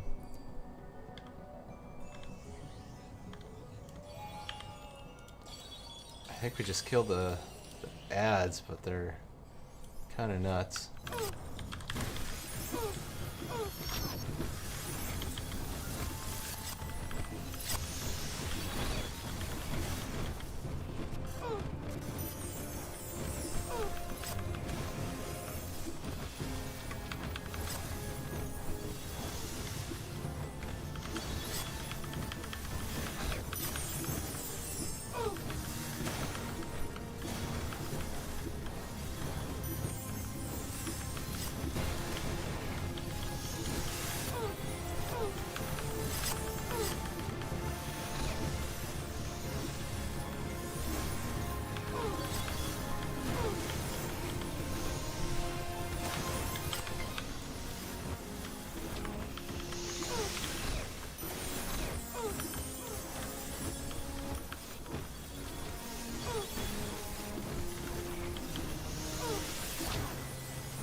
Yeah, so we can't let him burst.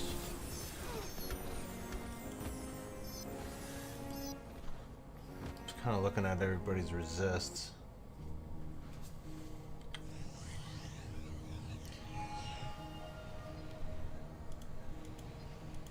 This might be a fight where just everybody has to have the big resist amulet. Let's give Gordo it.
should have respawned. We're gonna go grab another one.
Alright, it's this one. Brock died next.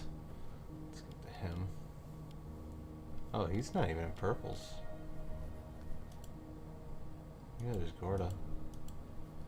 Maybe that's all we gotta do.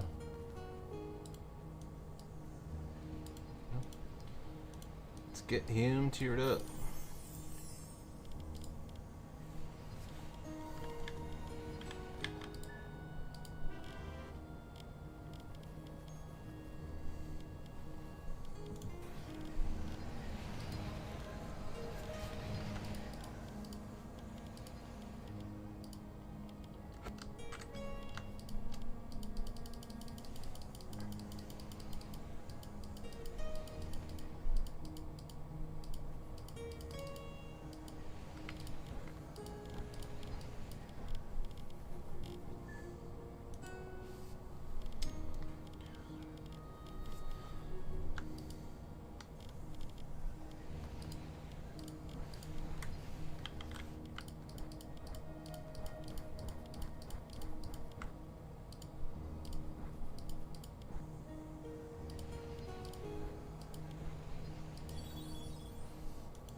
I'm not talking, guys. I'm kind of falling asleep over here. I don't want to get a few more attempts in this Scorpion before I call it a night.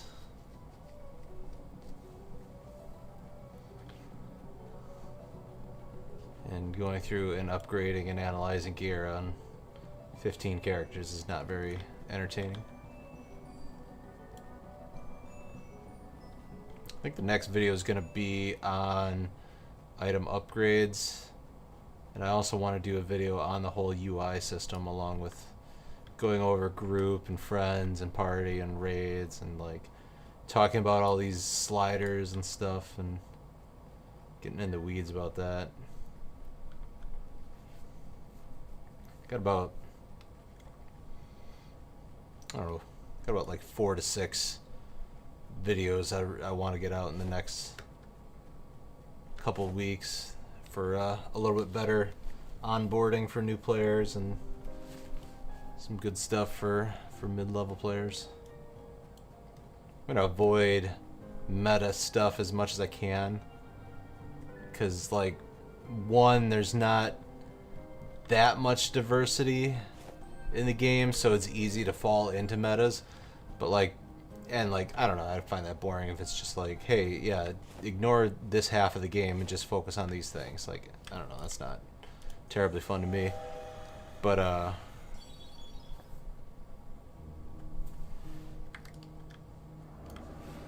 it's also, the game's not out yet. Like, it's still in early access, so a lot could change.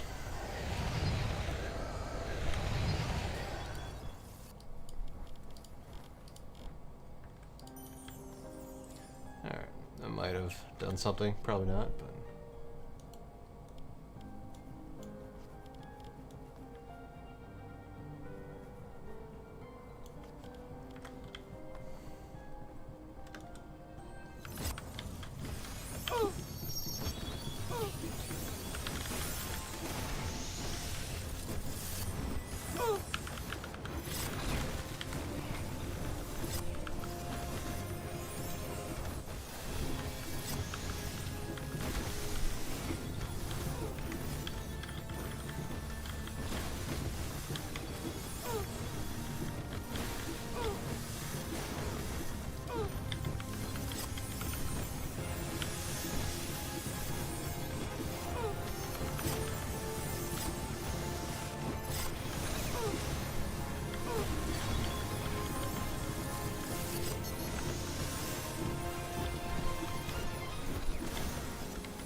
seems to be around 83% that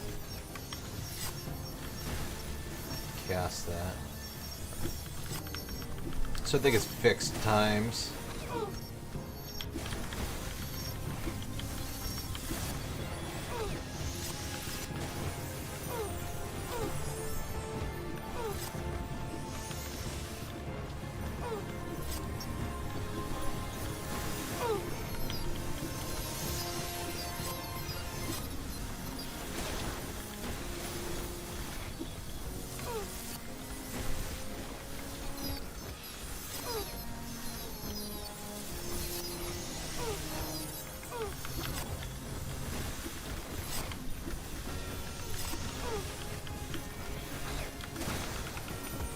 Ugh. Hurts.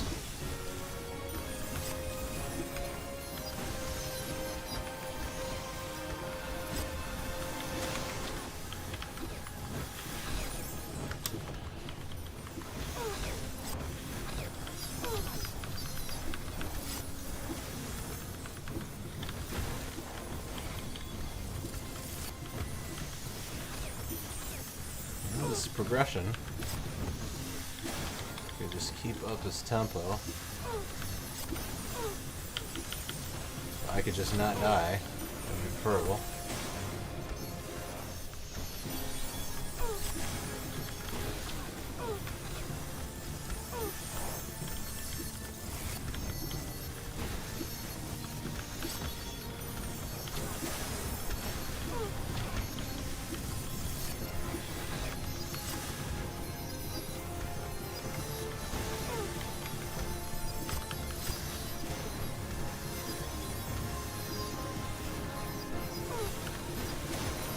This is a good fight. I like this. It's so simple, and it's very well tuned. Come on. Let's do this.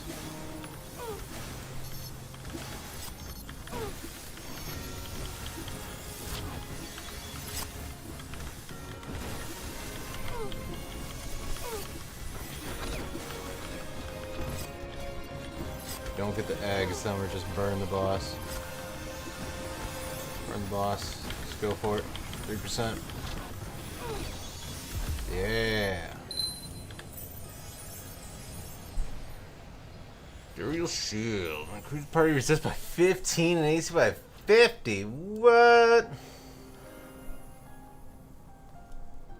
Everything has flight of foot on it. That's awesome.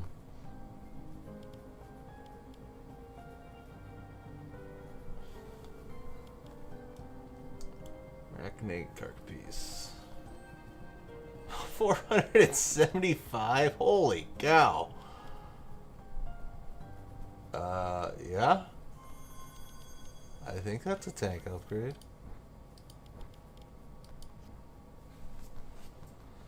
Sweet.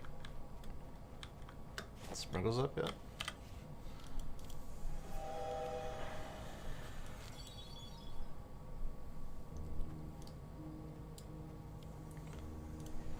I mean, that's just gonna be a straight upgrade of that, right? Lose 20 strength and dex, but who cares? I'll lose some HP, but 75. Okay, so they also lose some AC, but do we? 64, 35. I mean, 15 all res has got to be better, right? 64, 75. I mean, I technically don't have to be the one that runs it. Yeah, why don't we just give it a healer?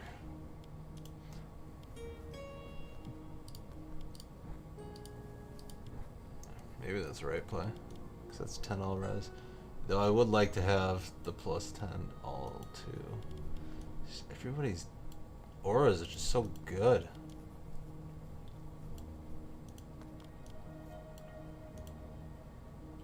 Alright.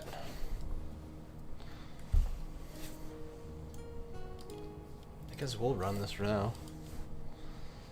I think right now AC is what's lacking.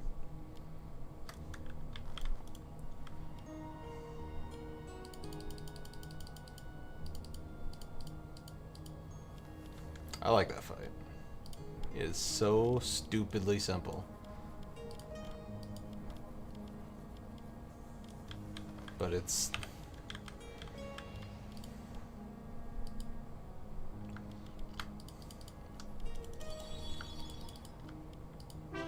very well balanced.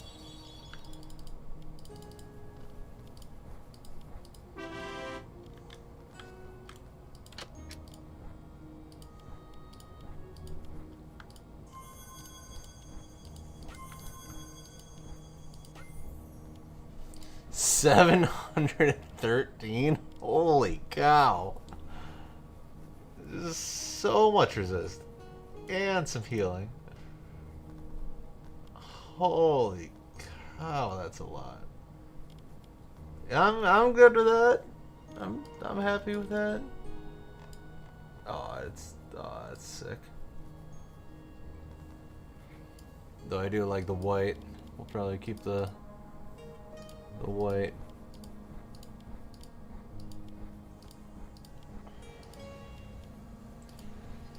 Alright. Who are these for?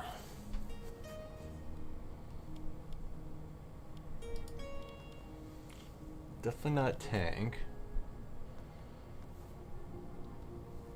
Low strength, high agility, int and wisdom. Kind of anybody could use them. A lot of...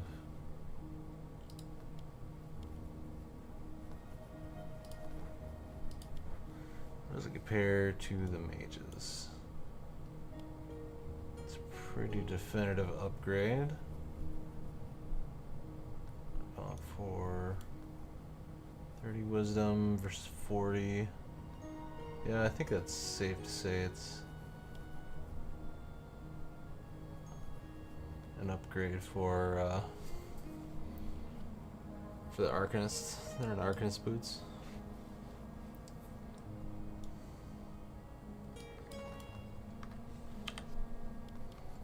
All right.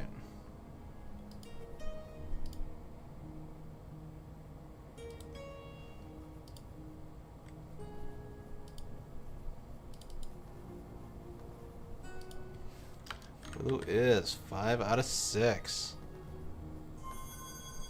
Mizuki's the only one left for tier 2. Not sure I want to give her a shot right now. Let's see if Sprinkles is back up. I kind of want to do the Sprinkles fight again. I doubt he is.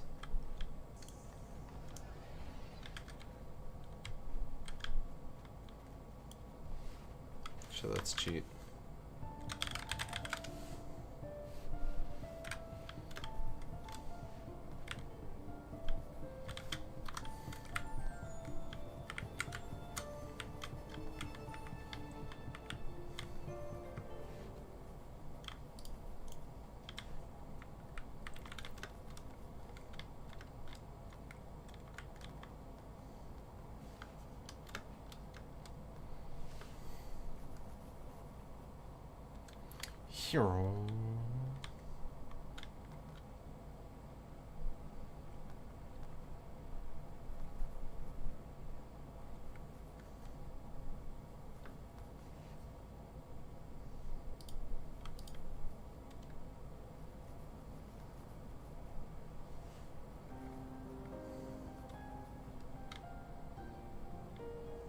Alright, Sprinkles is back up. I'm gonna go kill her quick.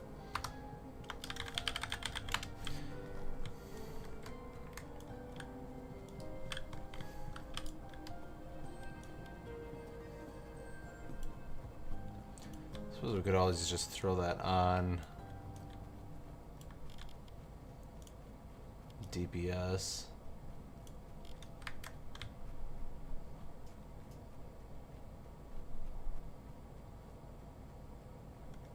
Just like a run through here. Yeah, we can.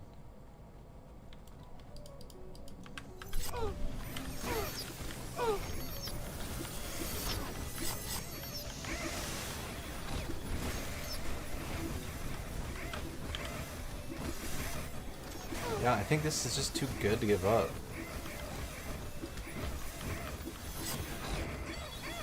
And then we'll just run it on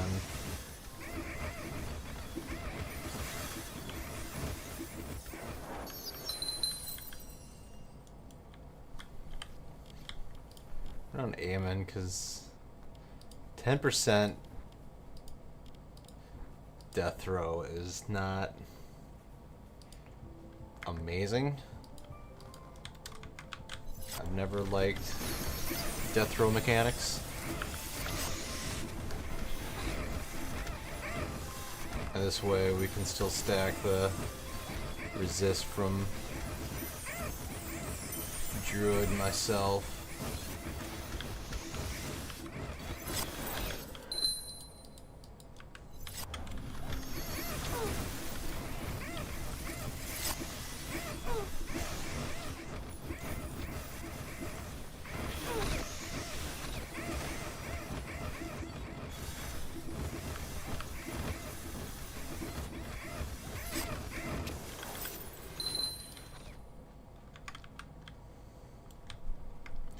Guys dropped so many planar stones earlier.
Alright.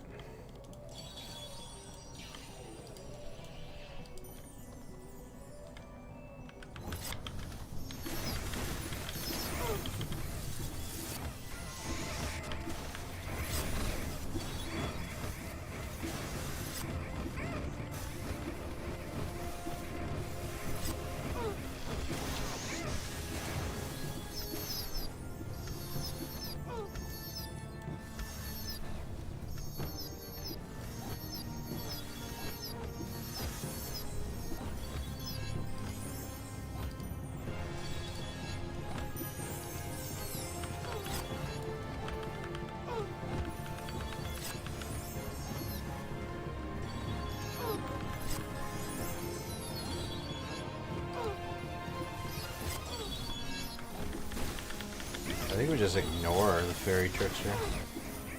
I know there's more that pop up.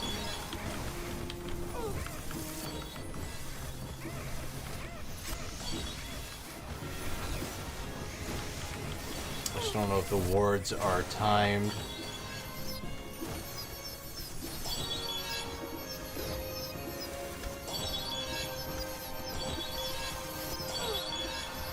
Oh my god, guys, go get off.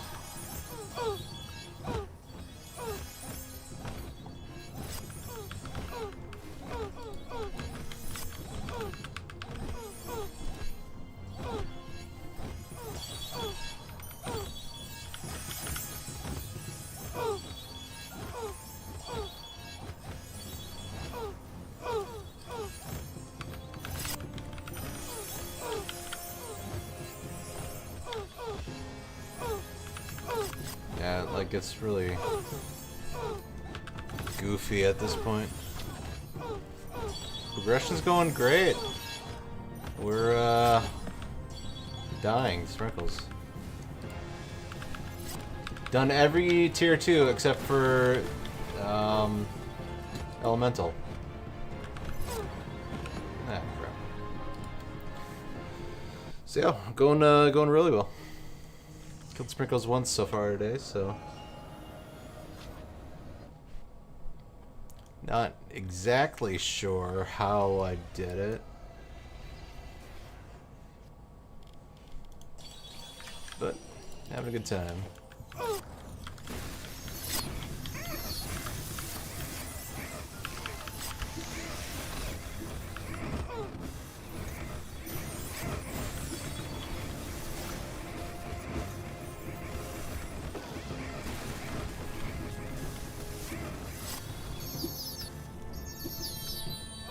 First phase, 2 groups split, which is nice.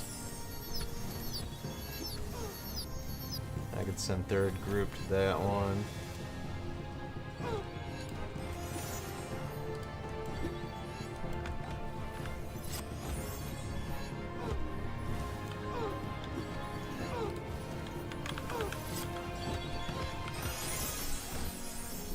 As long as we're having a good time, exactly.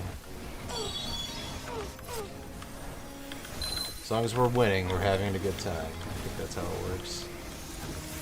No, it's an interesting challenge to get into because it's, I don't know, you really like have to get a toehold kind of in the raids in order to really progress, and then kind of once you start like get that toehold in, it slowly starts to domino. I like it. It's a good challenge. Very fun.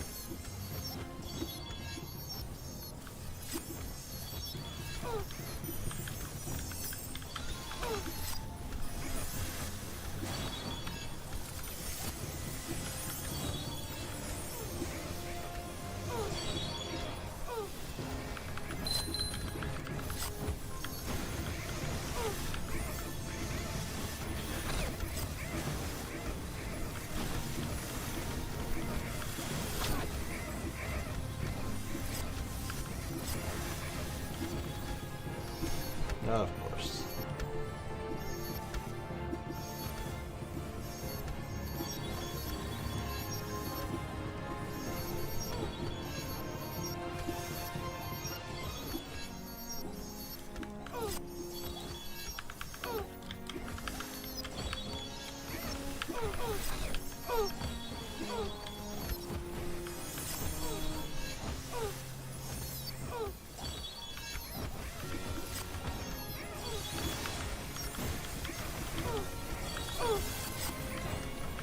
Not quite sure what the Trickster actually does other than polymorphs us. Definitely a debuff, I'm not sure what it's actually doing.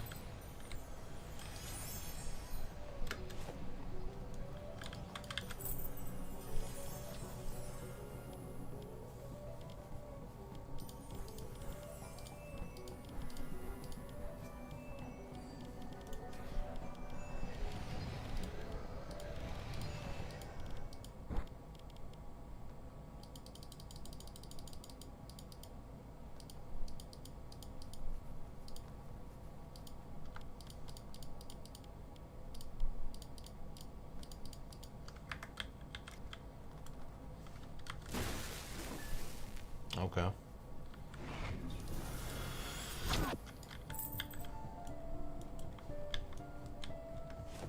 Did a couple attempts on Saluna. I've heard Saluna's like the most approachable. Got her at about 50%. So like one full cycle. So that's fun. I think we're slowly getting that. And now that was before we were able to do the Scorpion and Sprinkles. So I think we'll have some better luck when we get back there. I'm gonna go peek my head into Fernala because I haven't even seen her yet.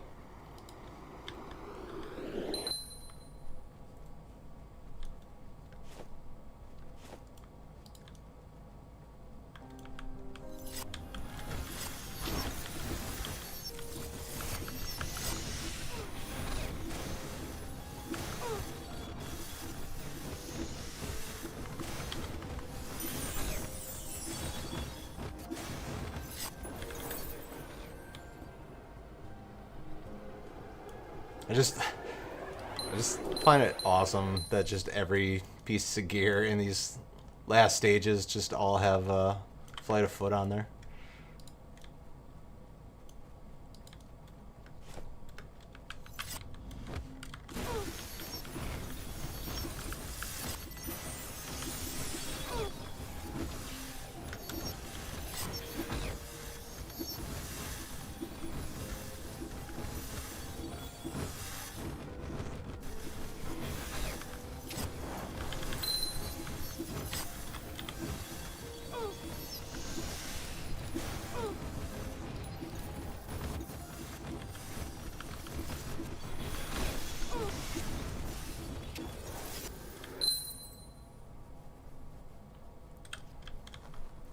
Yeah, it's like, okay, we've made it to this part in the game. We're not gonna joke around. Let's just go fast.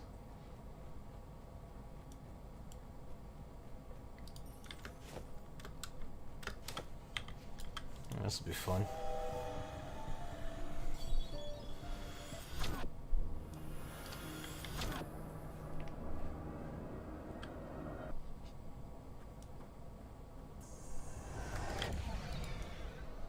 Oh, she's got bubbles. Bubble magic confirmed.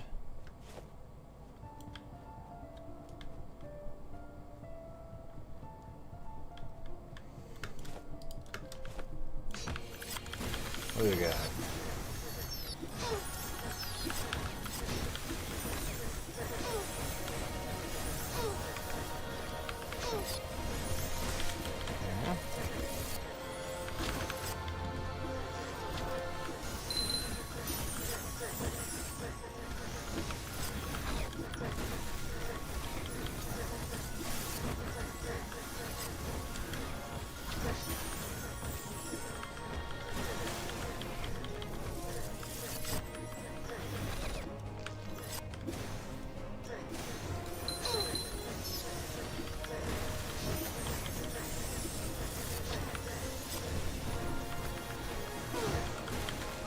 Oh, she's a bear!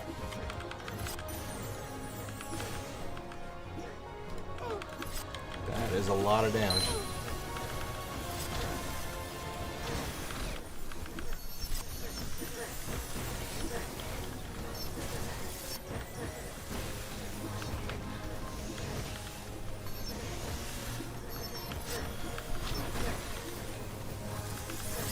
I'm curious to see if it's a bear every time. It's a fixed rotation.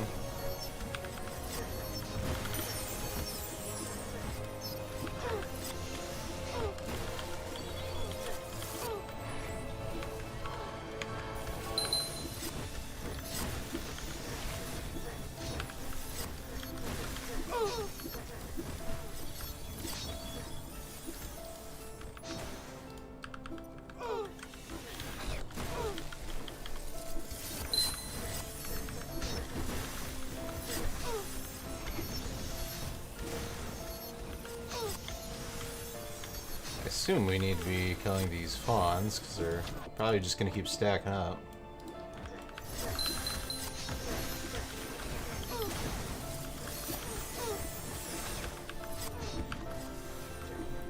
I don't need to put the entire raid on them.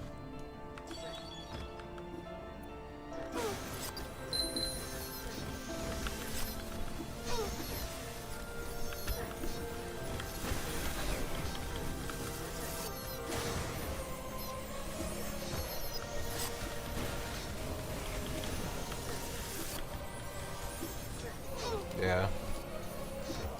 They're spawning at fixed intervals.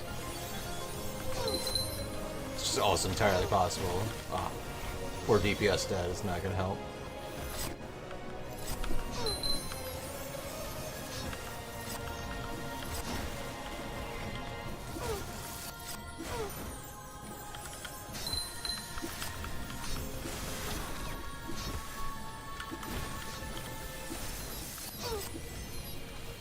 Let's reset.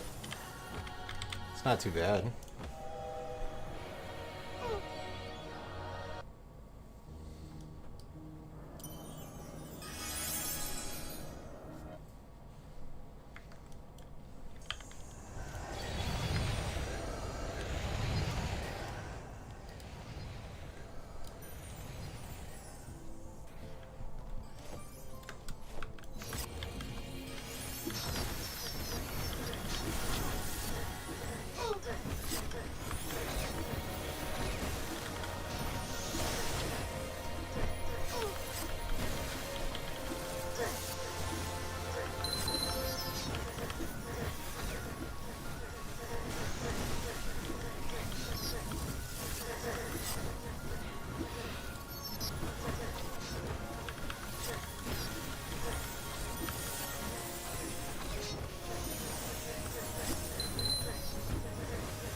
bear phase.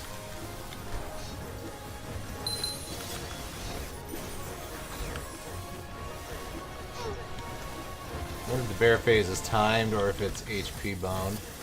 Maybe we have to push her through it. Okay, out of bear phase at 84%, so it's probably HP. So it was definitely shorter than last time.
Oh my god, the spiders.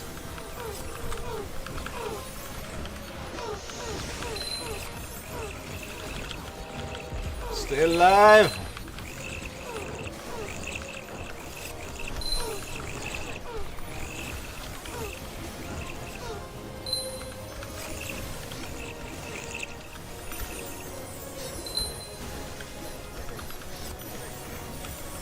That was interesting.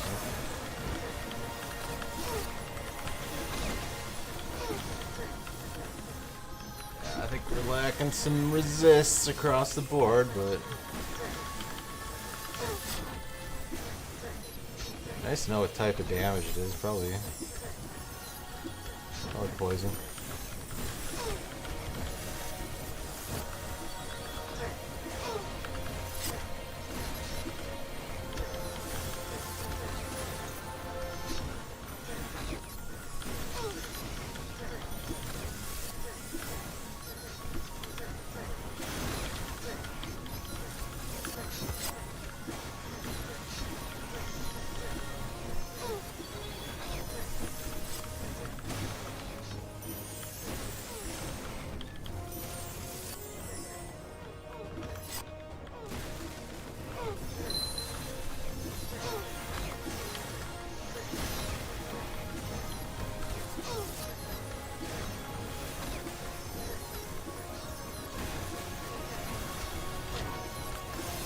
Oh no. I was hoping there wouldn't be a corruptor. I suppose it's kind of the point of the whole thing. Alright, this is about to get messy. So we gotta juggle the fawns and the corruptor. I'm sure he's gonna start putting the little orbs down.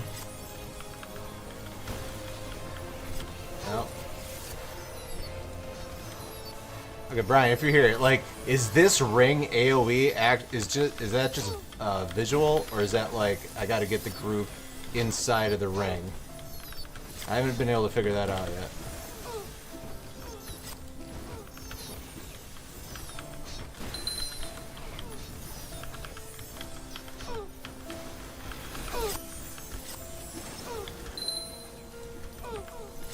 Honestly, we're like handling this pretty well for 4 DPS down.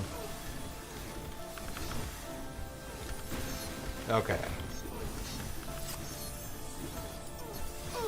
Spending an inordinate amount of time trying to like pull everybody in there, but no, it is a very scary visual effect that is obviously an important thing.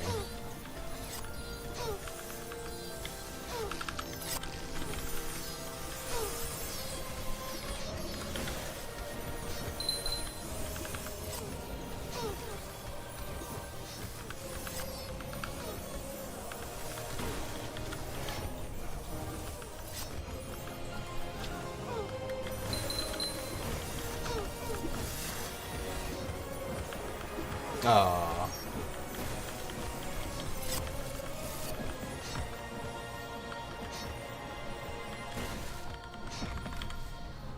Honestly, not bad for second attempt. Definitely don't have the deeps for it yet, but I think that's doable.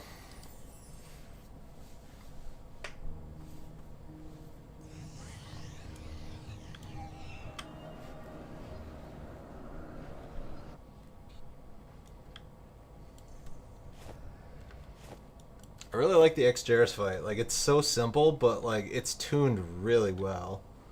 Like you feel like you're just barely getting it by, and yeah, I don't know. Once you beat it, it feels very nice.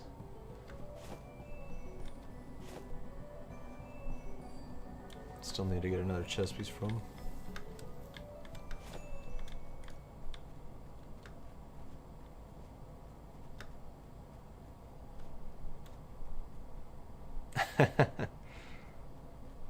It is, and like, but it's so simple, and it's like you know instantly when you've done it wrong, and like you just immediately get swamped. So yeah, I'm sure getting the numbers down was a nightmare, especially kind of having to consider where people would be at. But no, I think it's really well done.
Work our way towards the mistress of mods.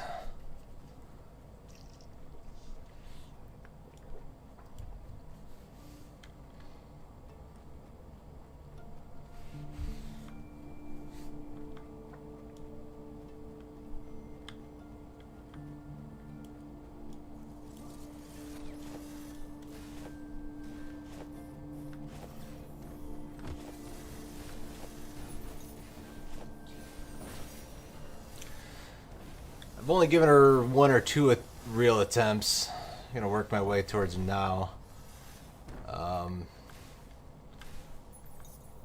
Not. It just. Yeah, I haven't quite figured out what's triggering the teleports away. If it's by chance or if it's by amount of damage. Because it was getting to a point where, like, as soon as the party would get to her, she'd teleport away. And you gotta deal with the after image thing. Do I have to kill these guys? Can I just like skip them now?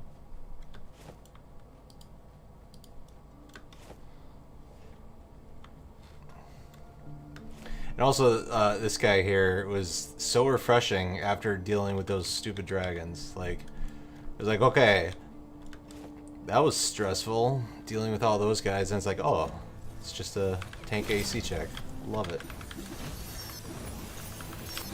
Very relaxing.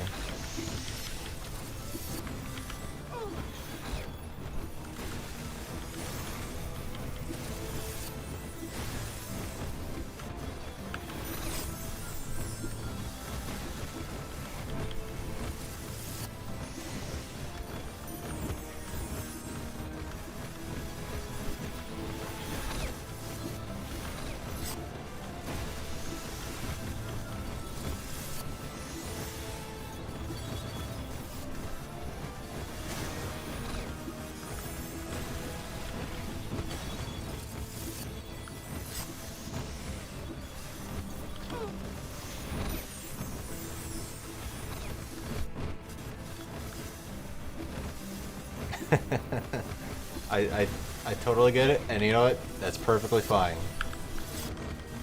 And all you gotta say is like, yeah, it's just you just need a DP or you need a tank check in order to progress.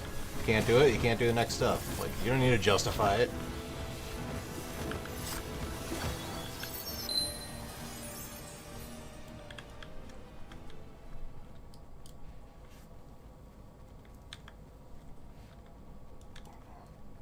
Honestly, I think these guys behind him like slap harder than he does.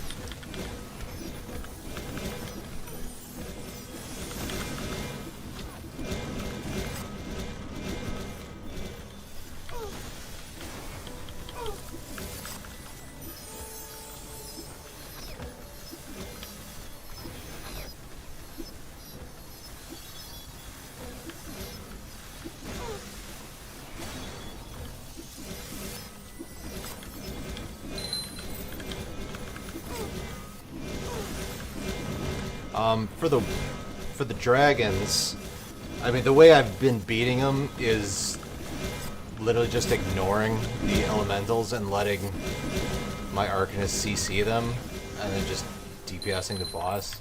Is that the idea? Because if they're not CC, they still seem to just kind of wreck the party.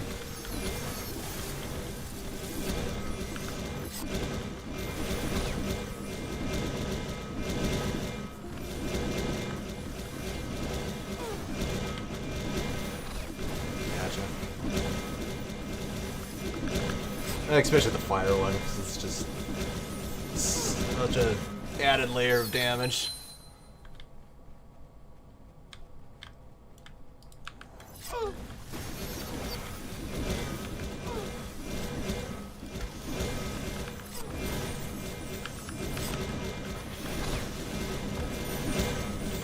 Yeah, I mean they were for me. Did a couple tries early on and was a little off-putted by him. It's definitely a step up. Like it definitely feels like okay, you've reached the next tier, and like not only is it more going on technically,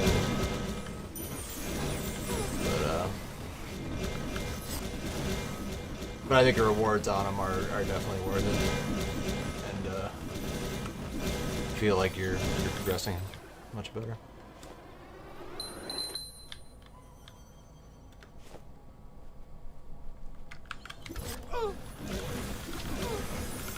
Ow. Ow.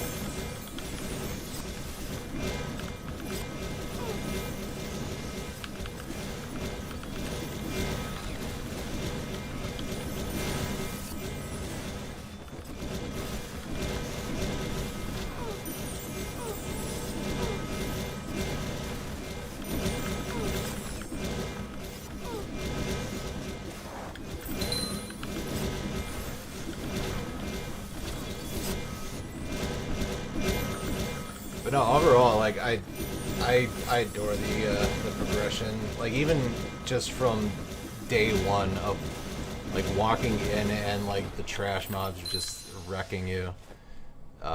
Especially in Saluna, like when you're first trying to avoid the Sunbringer and like you know just pull the guys way back to get out of his patrol path, and I don't know, like it feels very good, and every like I said, every little toehold and foothold and handhold you get, just you're climbing a mountain, and I don't know, we'll see if we can apex the mountain. Let's teleport first.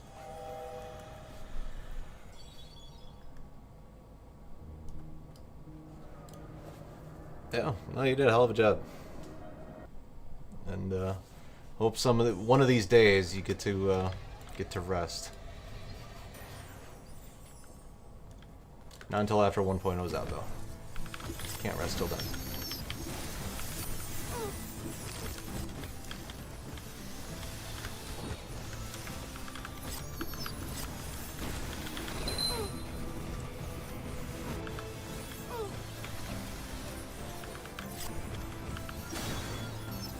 Throws a dagger. Points her blade.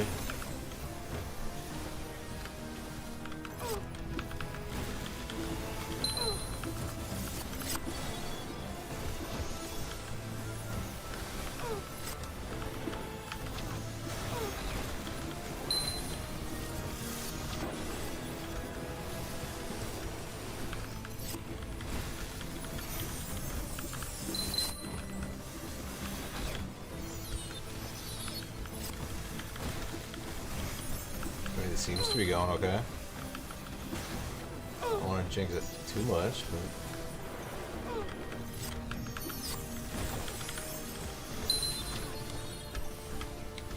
I feel like I just don't go next to her. She still teleports.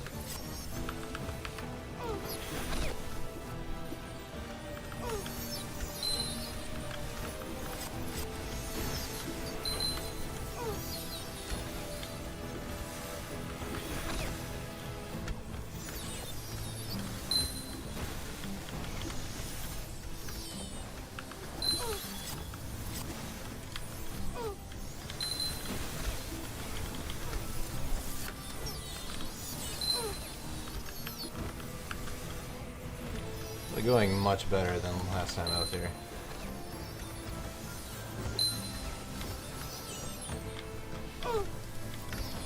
Burn the boss. Oh lord. Okay. Maybe spoke too soon.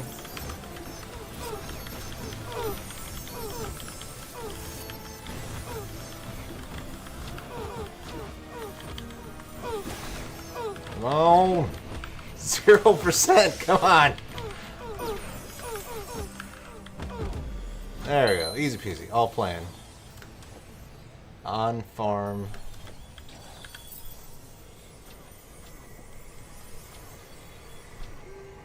That is a lot of strength on a build.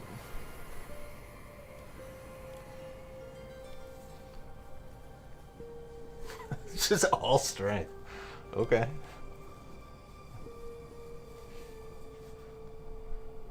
Nah, we gotta cold the battle reses. They're sacred. I'd rather not use them ever than remember that I have them.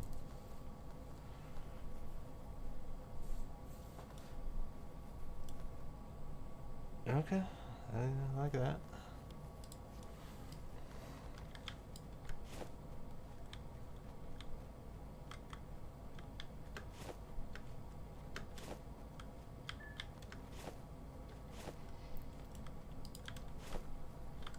How many mobs are there?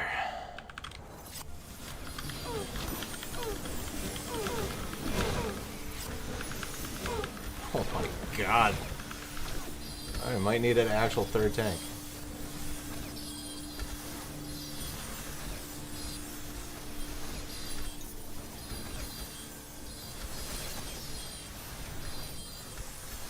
You got this, Blanche.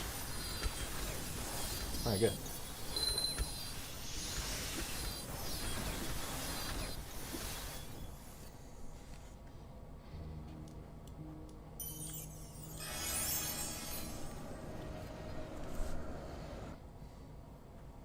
I'm guessing in that final state, like, she just teleports a million times and then just stops, and then you're left with the ads. So theoretically, you could continue to just burn the ads.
Can't hit me if they can't catch me.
Feed the machine.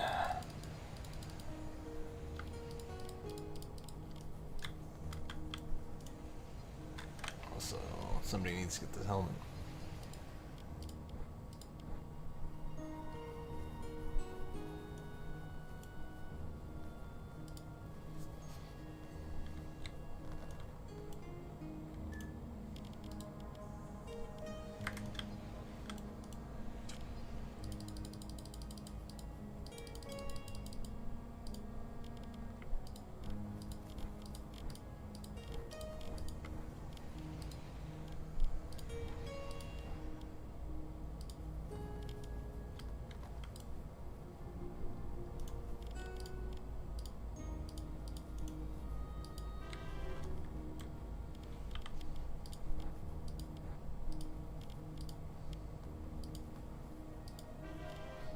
That's a disgusting amount of intelligence.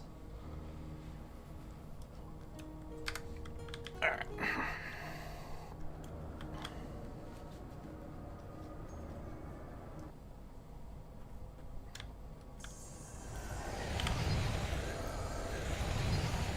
Alright, from what I gathered, this is the hardest boss in the game, and I have no chance of beating him right now. So let's give him a shot.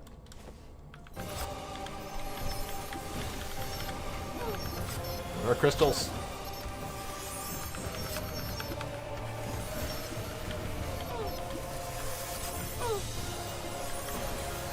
Four crystals.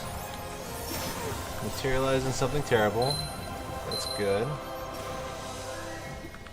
Breaking crystals interrupt his focus, channeling his lost power level 1.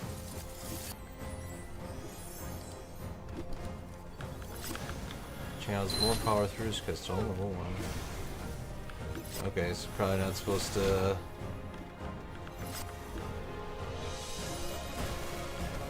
So killing a crystal makes the ice golem. Okay, so he's going up in power. We gotta kill the crystal to go down in power. Let's try that. Get level 3, see what happens.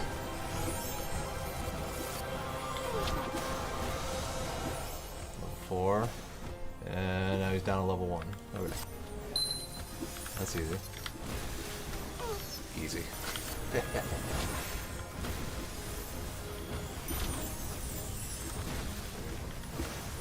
The real question is, do we get more crystals? Or do we only get 4? And also how...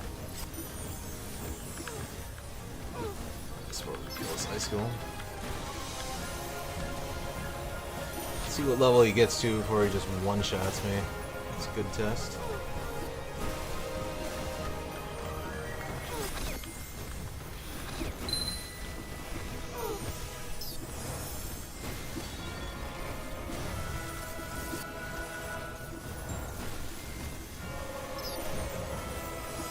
Level 5 is not too bad. It's percent of everybody. My goodness, he has a lot of health.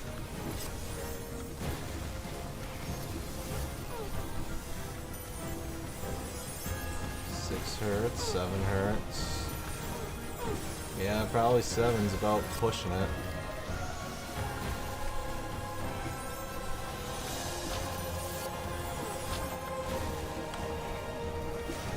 That brings back to level 1.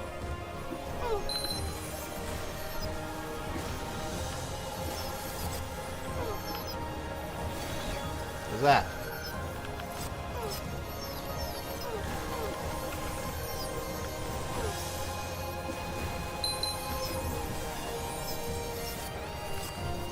Oh, the guitar.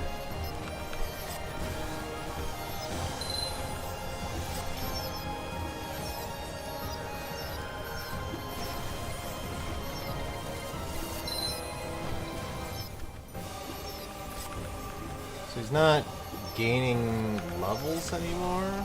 Is that because the crystals are gone and now we just get perma ads? Yeah, I'm gonna guess that's it, and we're just gonna get more and more ads until we get overrun.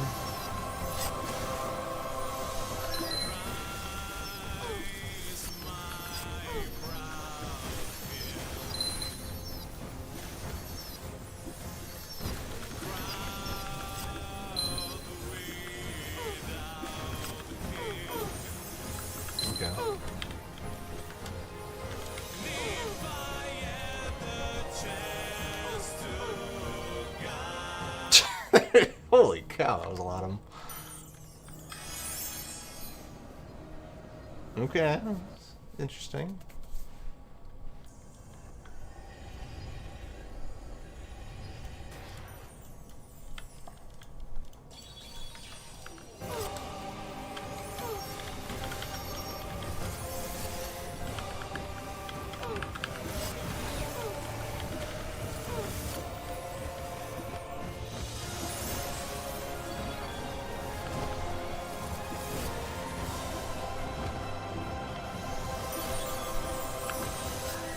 Tell if he just has 1.5 million HP or if he just has a ton of damage reduction.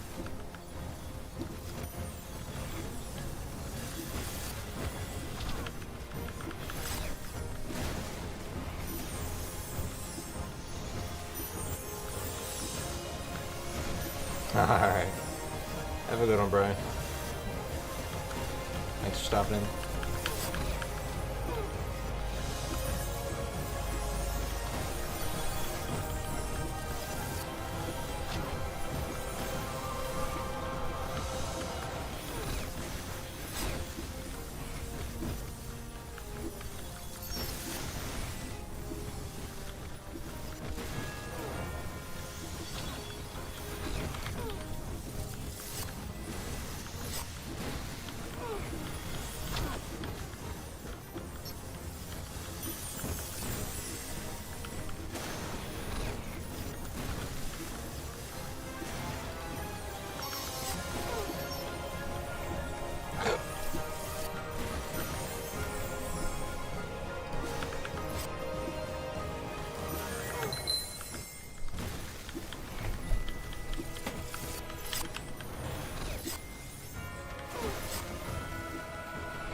Alright guys, I'm gonna get out of here. Thanks for sticking around. I'm falling asleep. But this was fun. We'll be doing some more. And yeah, starting to get some good ideas on how to cover these raids in YouTube guide format. such an interesting challenge because they're non-linear, and you kind of have to carve your way through them, and it's very interesting. I really like it. It's a lot different than I thought it would be. I thought it would be like do raid 1, do all the steps, and then finish it, and that will unlock raid 2, and then you go do raid 2, and then you go unlock raid 3, and like so it's very interesting, and it's very unique, and maybe I don't know, maybe it's callbacks to a lot of old school games that I never played, but like in a fresh 2026 take, like I like it. I like it a lot. Thanks for tuning in. We'll see you in the next one. Have a good one.